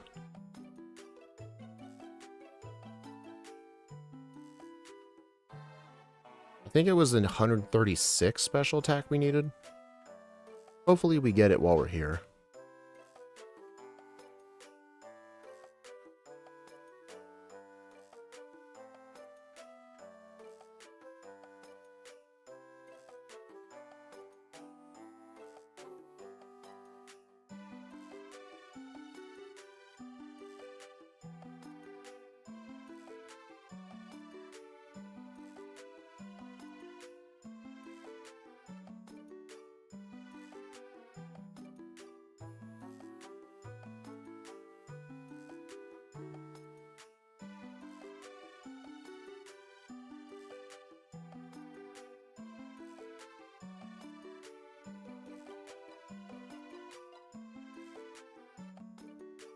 Alright, so yeah, we are almost out of psychics, but we're gonna get healed up pretty soon.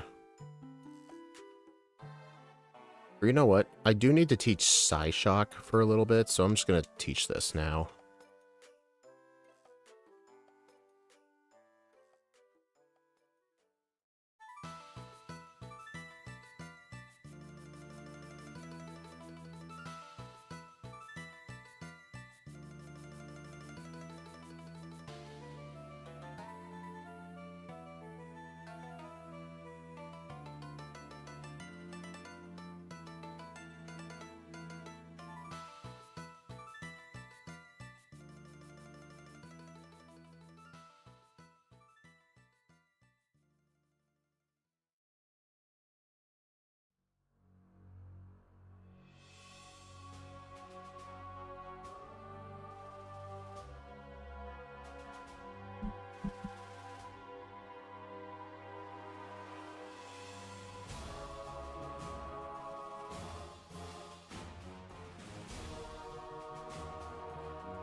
Okay, this is kinda sketchy.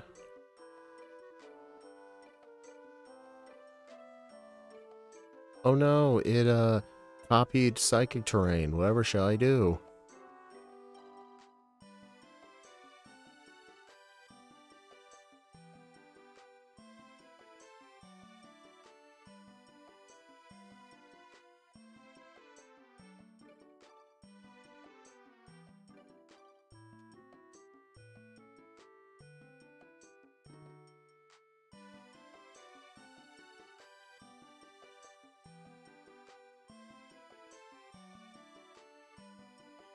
Yeah, there's just nothing to talk about right now.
You know what that's funny?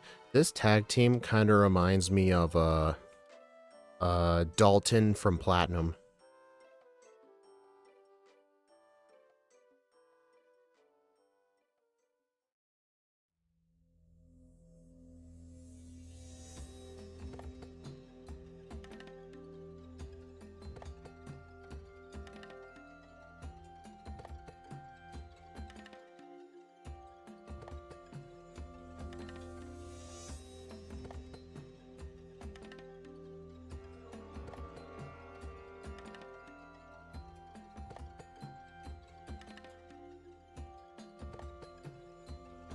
You Faba. Oh, oh no. Dude? What the hell? You hit me. Uh-oh. Now I'm asleep. Dude, How almost killed me. Again.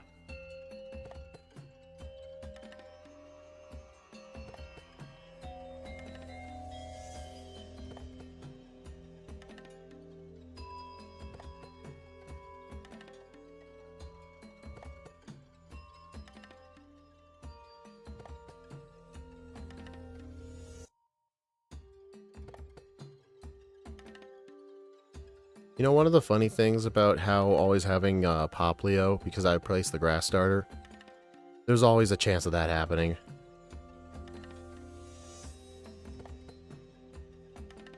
Okay.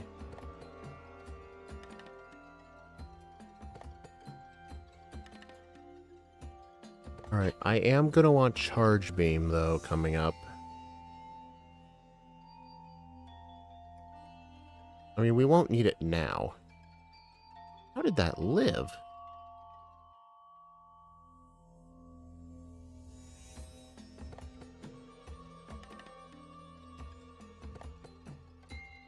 Around 460. So I've got like 70 more speed EV, or no, like 50? Yeah, 50 more speed EVs. Ow. Okay, how did that live a Psyshock?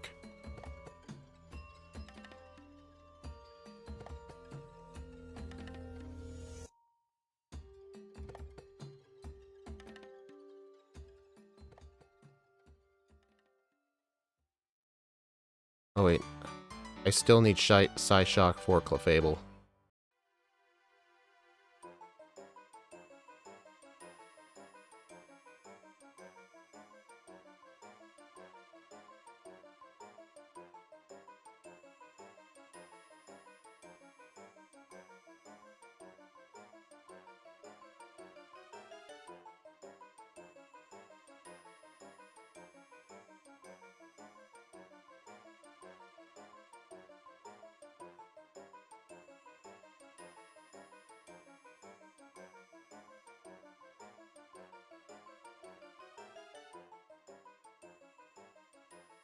Because it has good defense, should have used Psychic.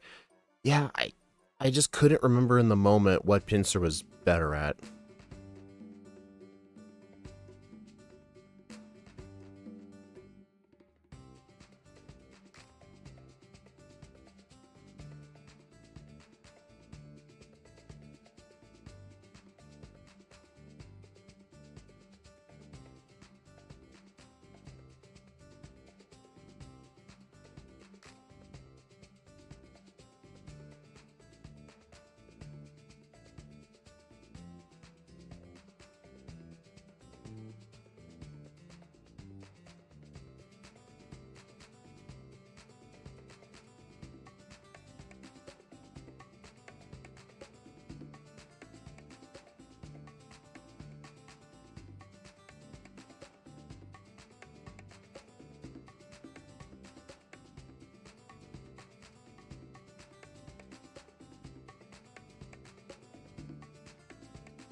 Alright, Charge Beam.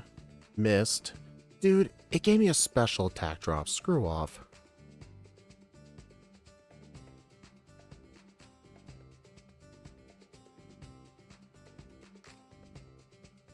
$137. Hey, I'm at the threshold now. Nice.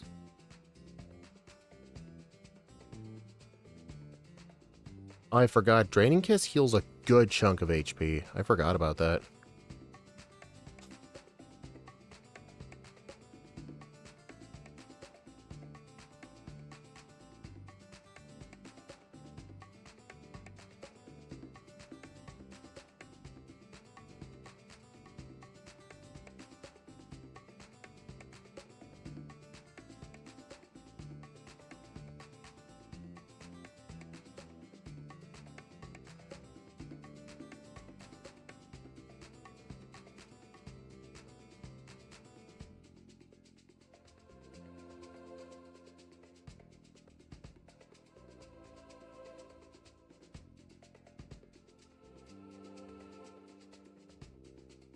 Yeah, I should be all good on my EVs.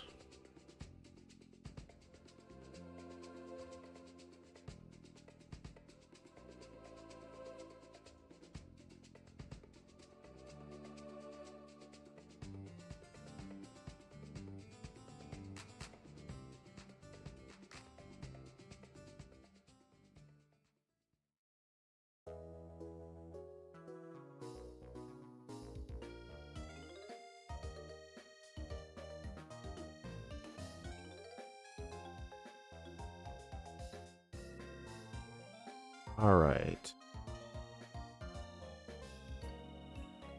Tapu. We want 144 speed and 170 special attack with Twisted Spoon, which should be level 51. Psychic HP Ground Energy Ball.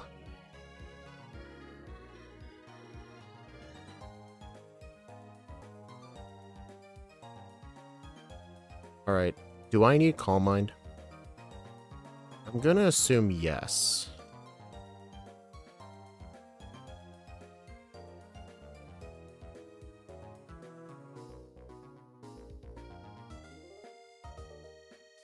The only thing I go about Psychic types, they don't struggle versus Lindsay.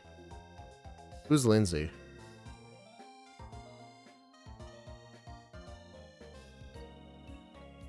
I do need it? Okay.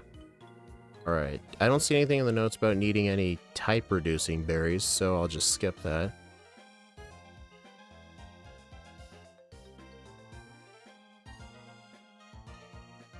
Oh, I'm gonna... Oh, dang it!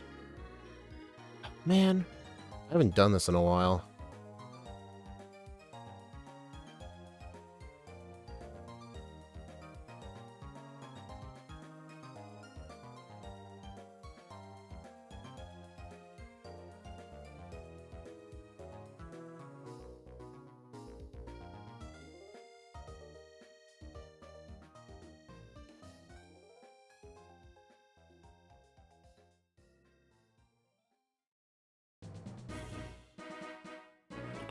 Oh, that's annoying.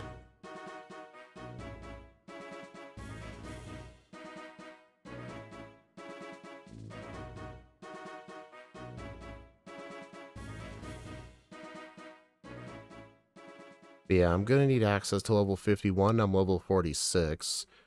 Yeah, definitely fight everyone on this route.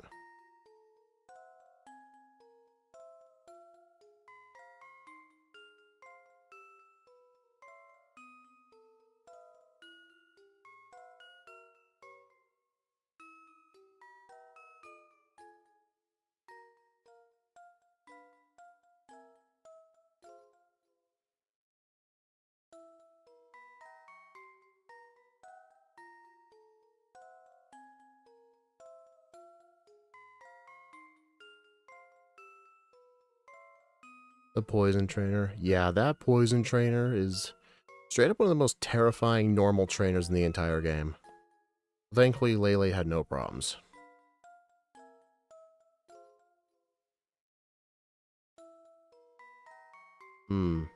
Hey, N1, what level do I need to use my candies to? And when do I need the level?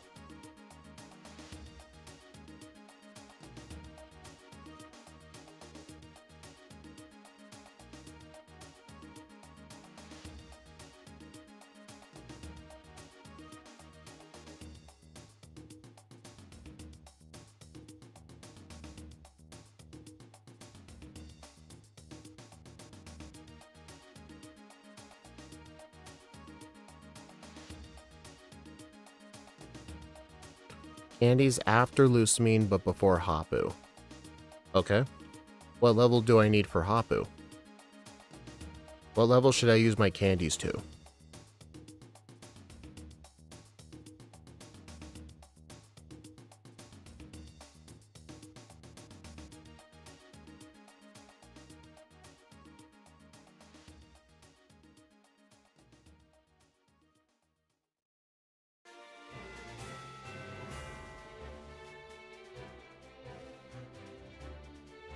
$51? Wait. No, no, no, no, no, no. That's not what I asked. I said, what level do I need to use my candies to? Like, do I have to use my candies to get to level 65? 68? 70? You would use them all at level 48. Okay.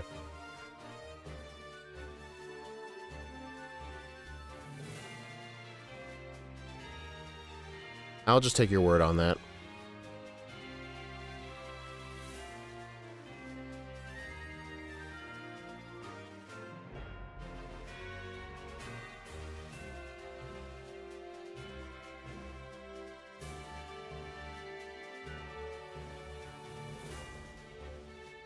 Only 3 at 48.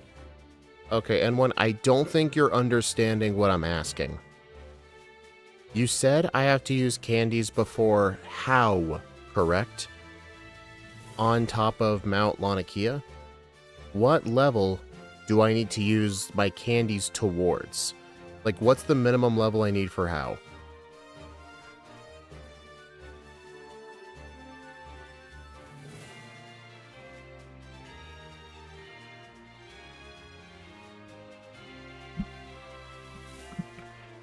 Because I need this information to know, like, how much training I need to do in the canyon.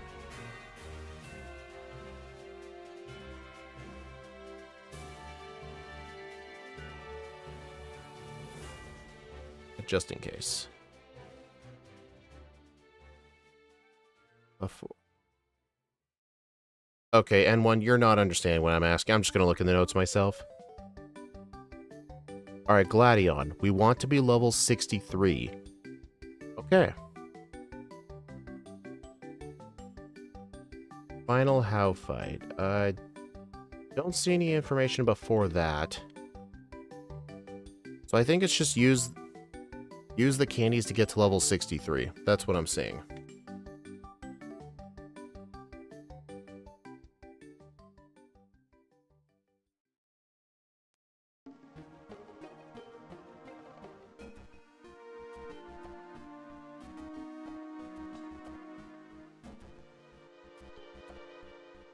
Alright, I'm gonna need Energy Ball 2 while I'm here.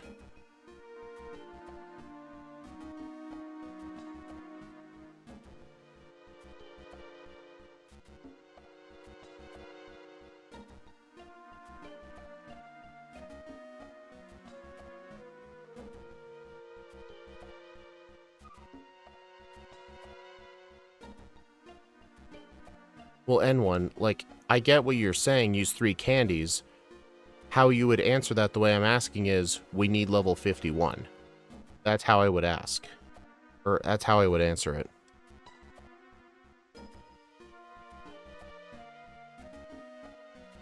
I'm not trying to ask, like, when do I use the candies? Or, like, how many candies do I use? I'm asking, what level do I need for those specific trainers?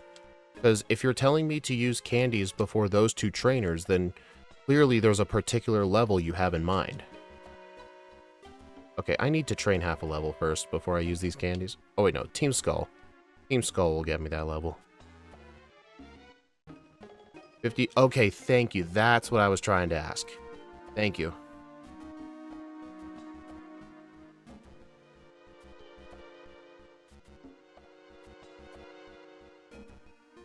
Yeah, because I'm going to be using some of the candies for Hapu. And whatever candies I have left, I'll essentially take 63, then minus whatever candies I have left. That will be the level I need to get from trainers before I use the candies.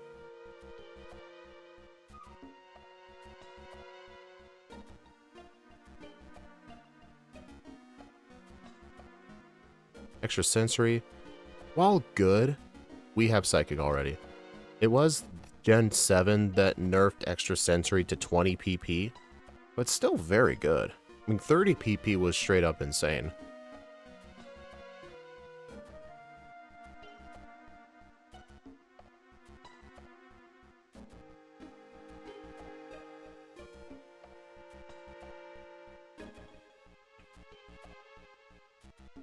Okay. 49, 50, 51. Energy ball. Let's see. I need...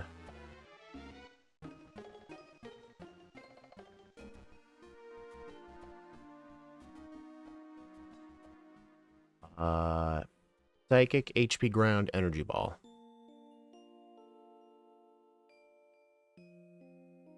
With...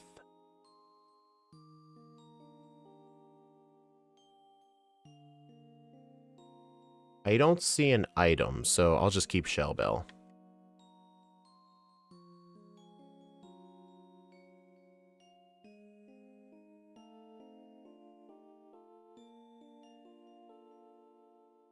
We need the incense. Okay.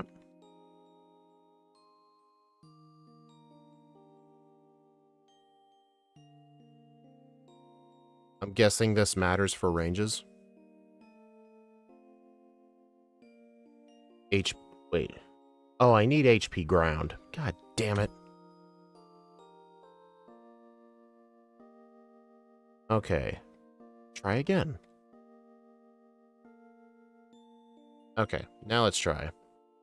HP ground Doug Trio, Psychic Flygon, and Mudstale, and then Energy Ball Gastrodon.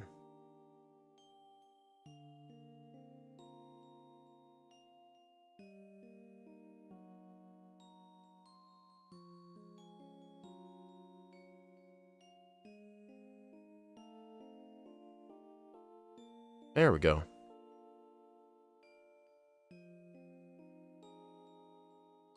Okay, so I have access to one more rare candy in the canyon.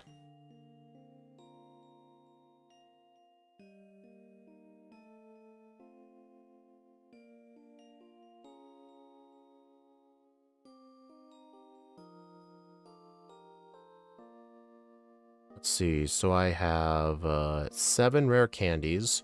So the one in the canyon will be my 8th. 63 minus 8 is 55. So I'm 50. Okay, so I need to train to 55 on the trainers, then I can use the candies. So I need 3.5 levels.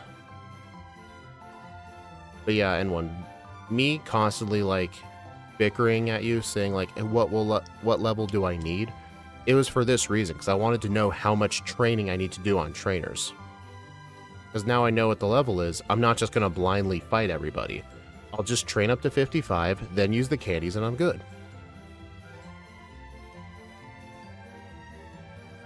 And we're in the slow level up group, so I'm going to purposefully not use repels.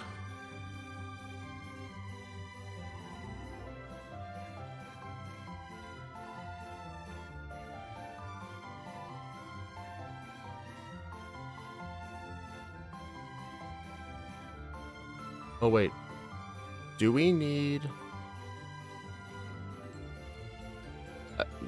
Dazzling Gleam? For once, I actually know where it is. There are trainers in there too.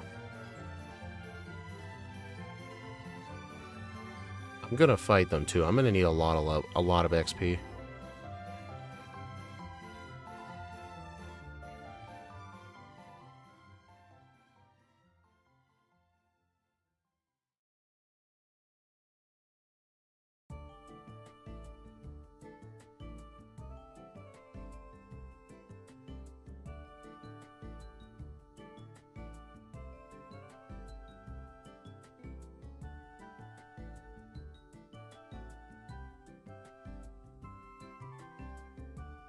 Not really if we use the candies before Komodo.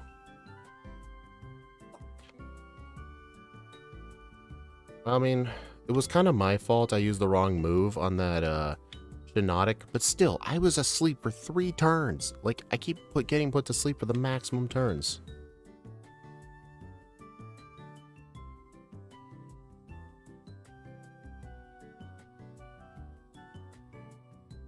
If you had to pick a Fluctuating and Erratic, neither.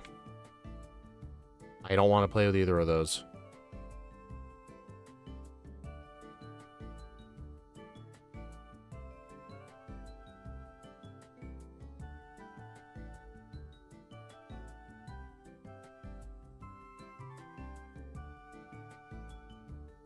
There, that shouldn't have been that hard.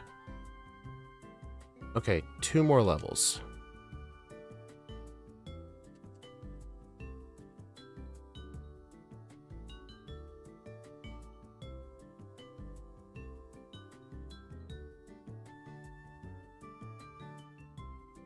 At least inside of this canyon, I can get the PP max.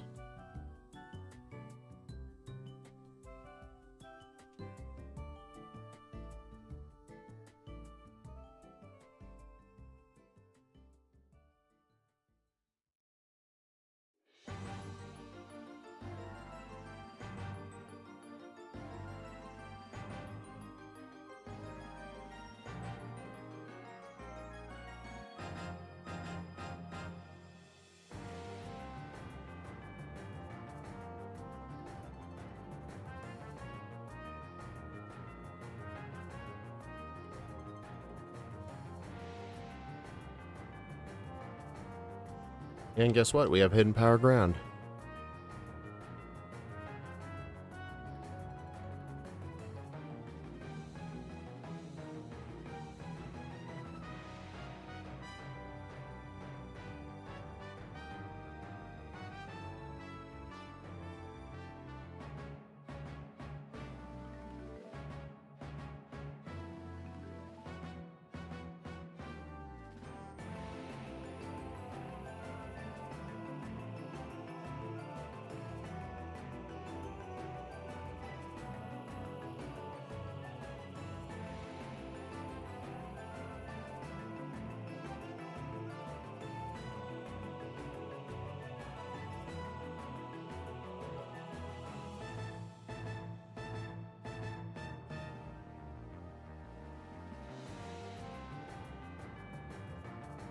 Alright guys, let's give Chuck a visit.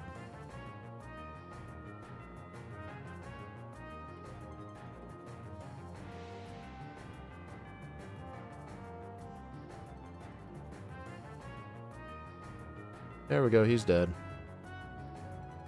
Alright, one more level.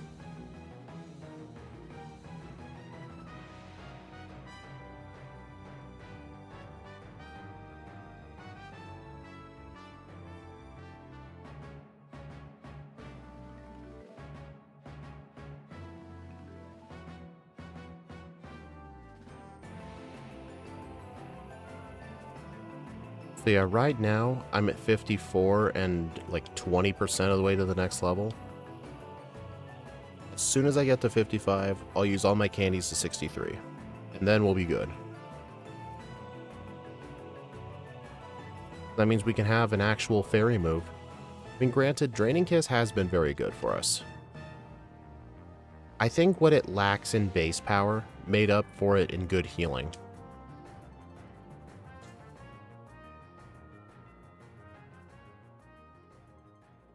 Yeah, looking at the pacing of this Pokemon, I do honestly believe this is going to get S tier. Flash Trainer. This guy will get me level 55. Funnily enough, me using Canes is actually going to waste some XP. Well, not exactly. I can just get XP off the Komodo if I need to. Depends on how close I am to the level.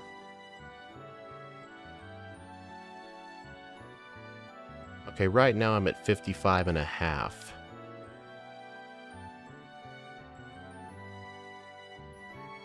I don't think I need to use candies before the Komodo trial.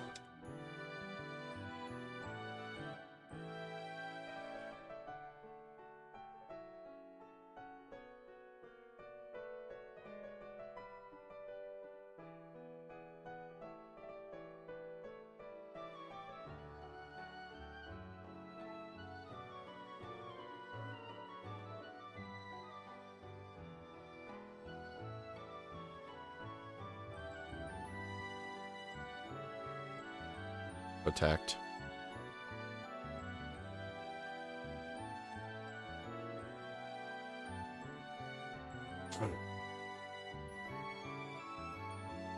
I'm not going to be at a good enough level for Lucamine.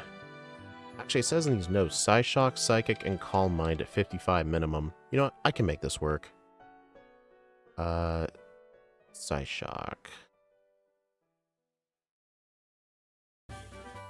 I need Psyshock, Psychic, and Calm Mind.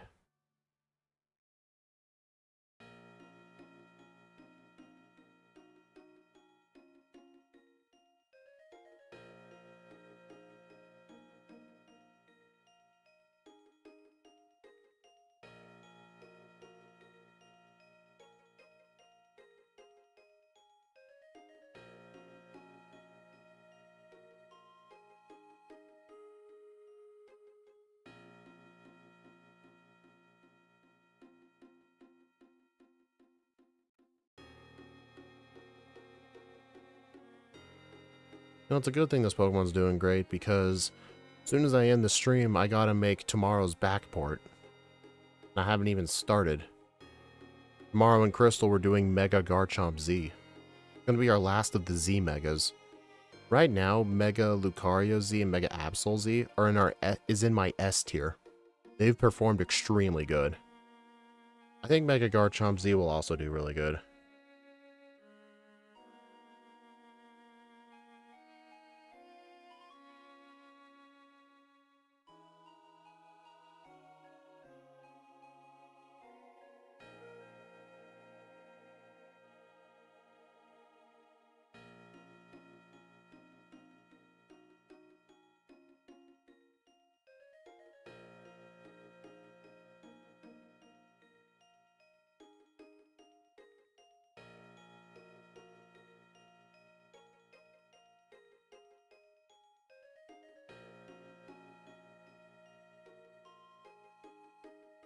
Alright, final 8 trainers.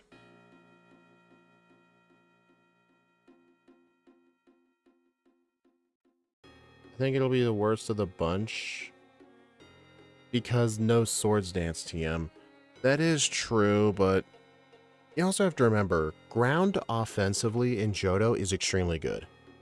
Not the remakes, but in Crystal, ground coverage is super good.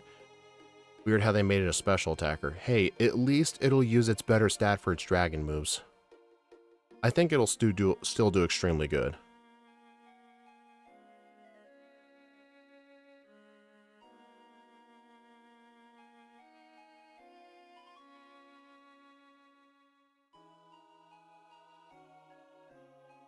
I'm gonna use Draining Kiss here to get some health back.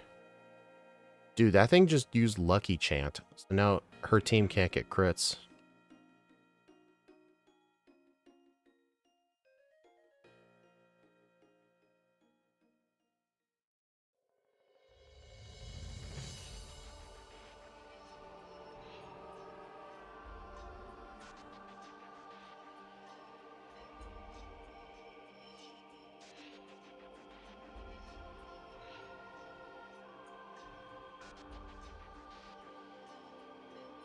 Alright, let's see. Gladion. Alright, so yeah, Gladion, we need to use the candies right now. Technically, we have one extra level, so we'll be able to get level 64 for him.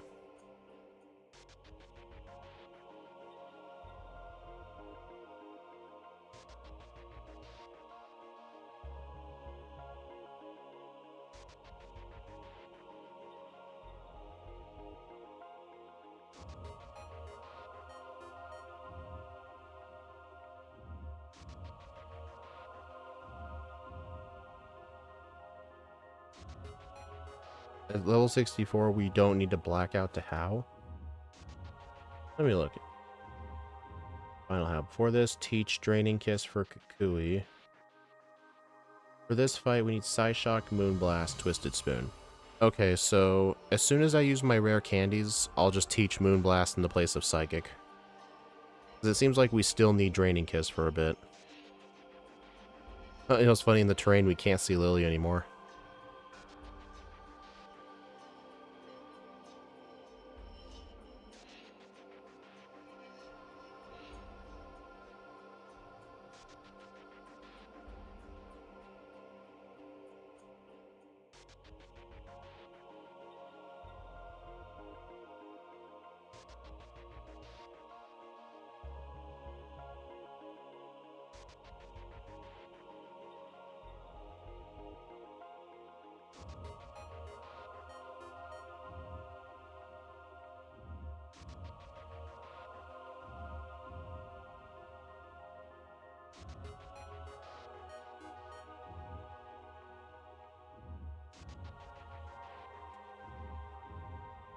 Alright, so, what is it I need? Psyshock and Moonblast, okay.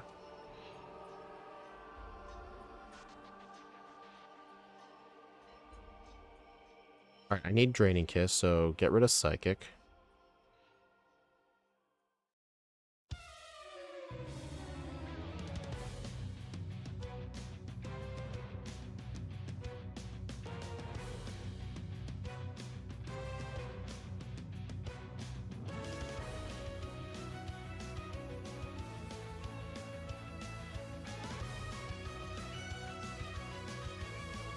that crit me?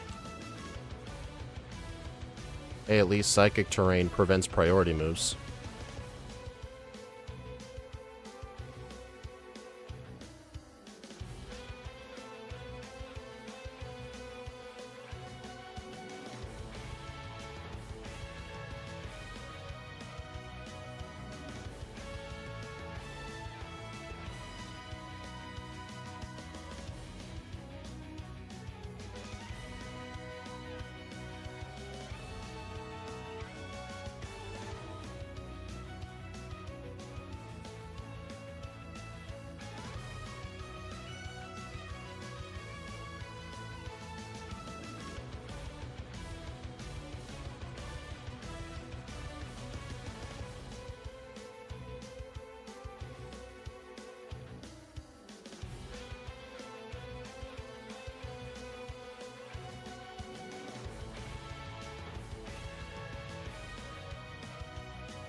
Alright, League Hala LMAO.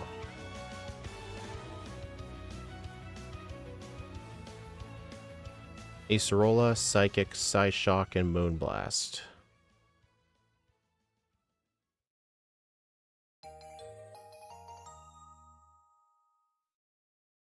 I guess get rid of Calm Mind for Psychic.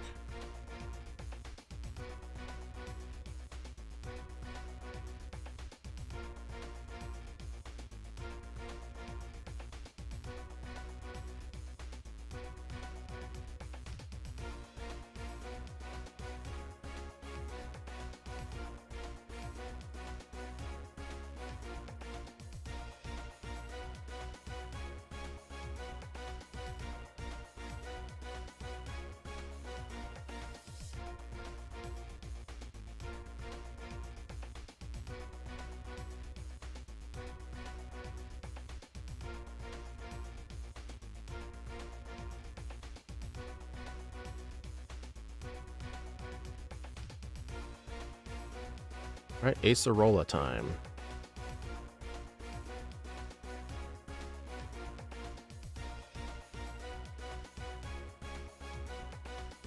Alright, and then after this is Olivia. The usual hardest fight in the Elite for all this time, Kahili's the hardest one. Here we use Lum/Chestoberry with Calm Mind, HP Ground, Moonblast, Draining Kiss.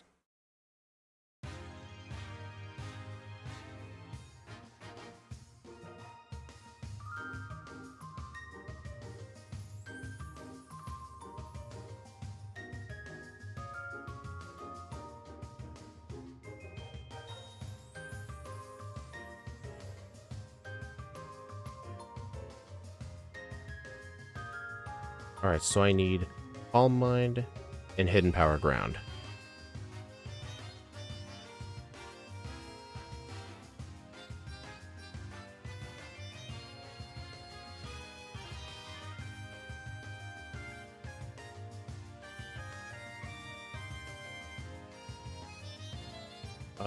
Let's see, what else do I still need? Moonblast, Draining Kiss, Hidden Power. Okay, get rid of Psychic.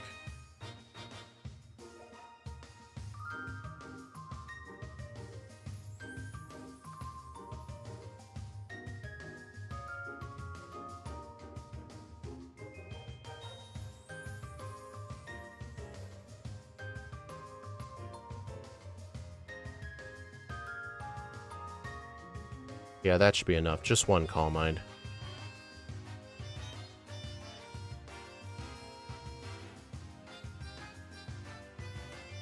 Dude, clean two-shot. Nice.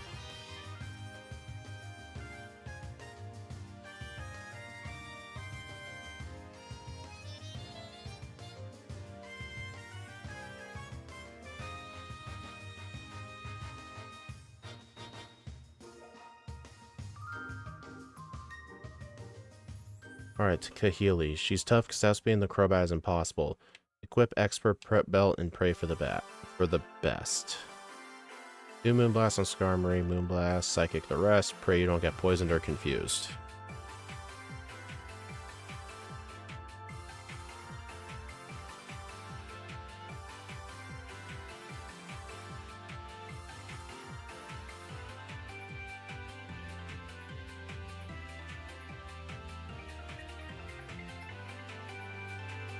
Yeah, that Crobat has like 190 something speed. Its speed is really high.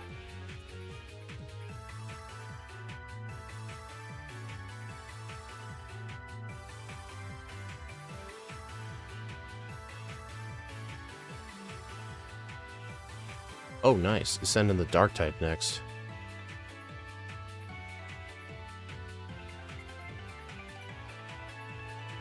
Supersonic. Snapped out of it. Nice. Uh-oh. That was a complete accident.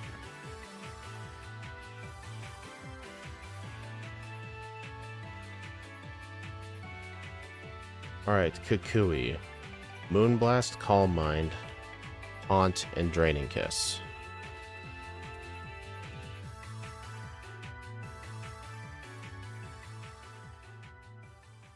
Alright, Moonblast, Calm Mind, Taunt, and Draining Kiss.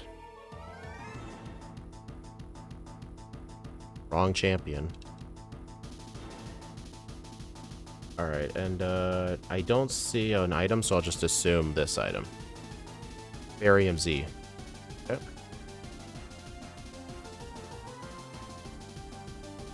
Finally, a run where I can use this. We try to survive 2 Stone Edges while using Calm Mind, knowing he can't use Excel Rock. Draining Kiss did not faint versus Magnezone. Taunt into 2 Moonblast to avoid paralysis. Twinkle tackle Moonblast to Snorlax, and Moonblast the rest.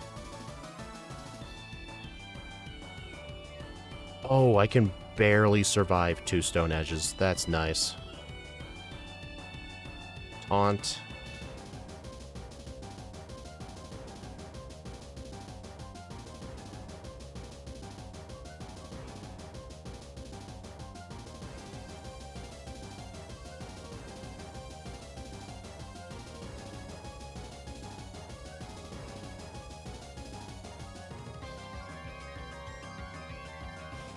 Nice. Farium Z actually came in clutch. 2 hours, 13 minutes, 23 seconds, 16 resets, 4 blackouts, level 67. Okay, yeah, this Pokemon did very good. Between Mew and Mewtwo. You know what's weird?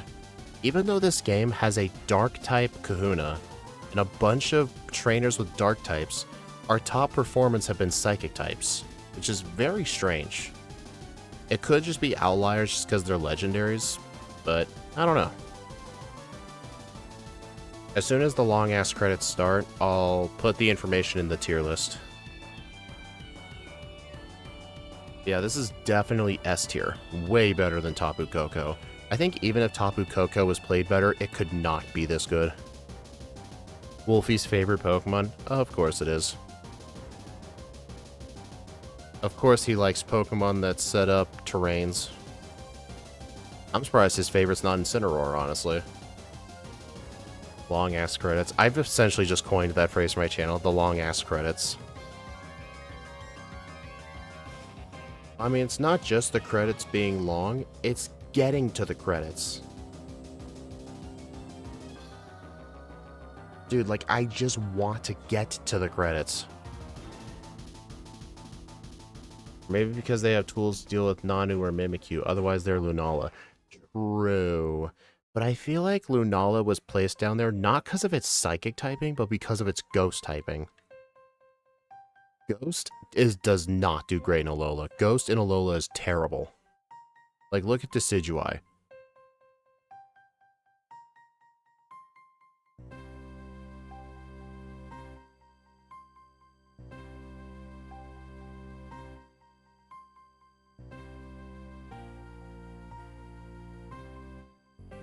You meant the cat. Oh. Well, I was right. It was Incineroar. You know what's funny? I saw I saw a top 10 chart. The most played Pokemon right now in Champions is Incineroar, because of course it is. I don't try to play with whatever other people are using. I just use Pokemon that I like. Like, what's that phrase from Karen? Strong Pokemon, weak Pokemon. It's just a selfish interpretation. You just play with your favorites.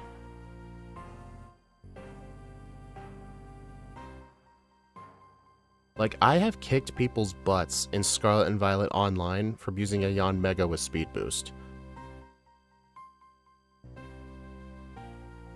He's not the most played Smash character. Isn't the most played Smash character some sort of DLC guy? She's a bit of a liar, but you shouldn't imitate others. Yeah, I get that.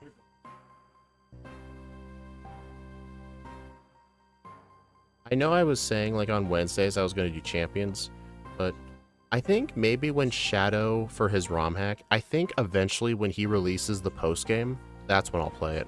I want to wait till there's a post-game. Oh, Steve? Was it? I'm pretty sure Steve was nerfed, because one of the big problems was some of his attacks had no cooldown timer. But I'm pretty sure that was fixed. Now not as many people use it anymore. Okay.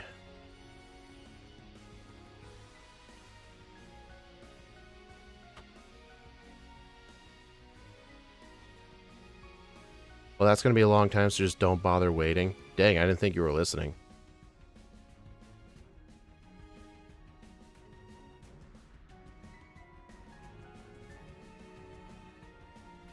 He was never nerfed. Not as many people use it because most quit the game. I'm pretty sure he was nerfed somehow. I'm pretty sure some sort of update was done with Steve.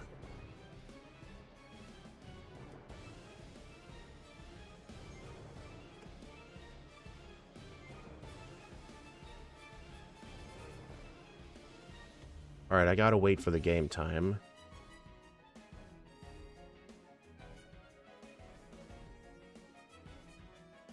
$16 resets for blackouts.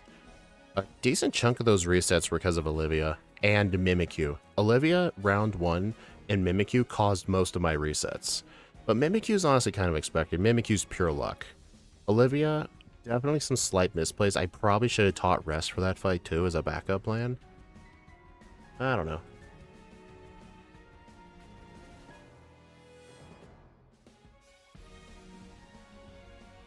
Sorry for what, N1?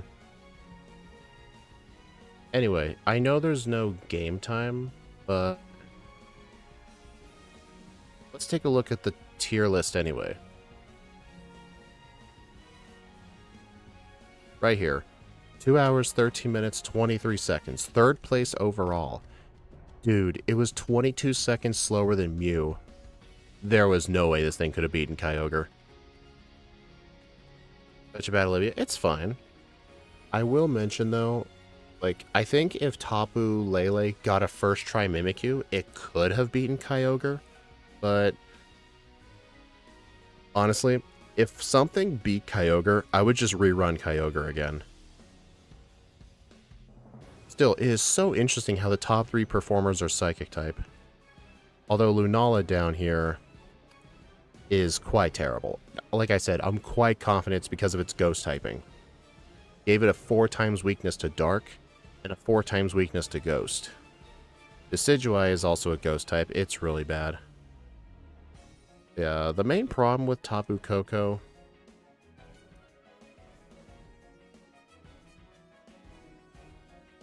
honestly, it's the fact that it's a balanced attacker. It doesn't get great electric moves. And it had to wait for fairy coverage.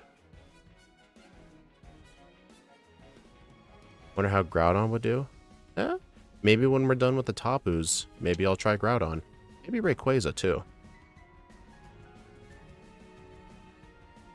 Alright, game time. 8 hours, 42 minutes.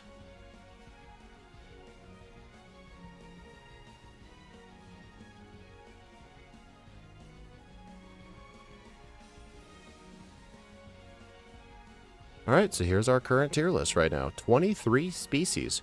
You may be asking, are you going to re-rank any of these? The answer is no.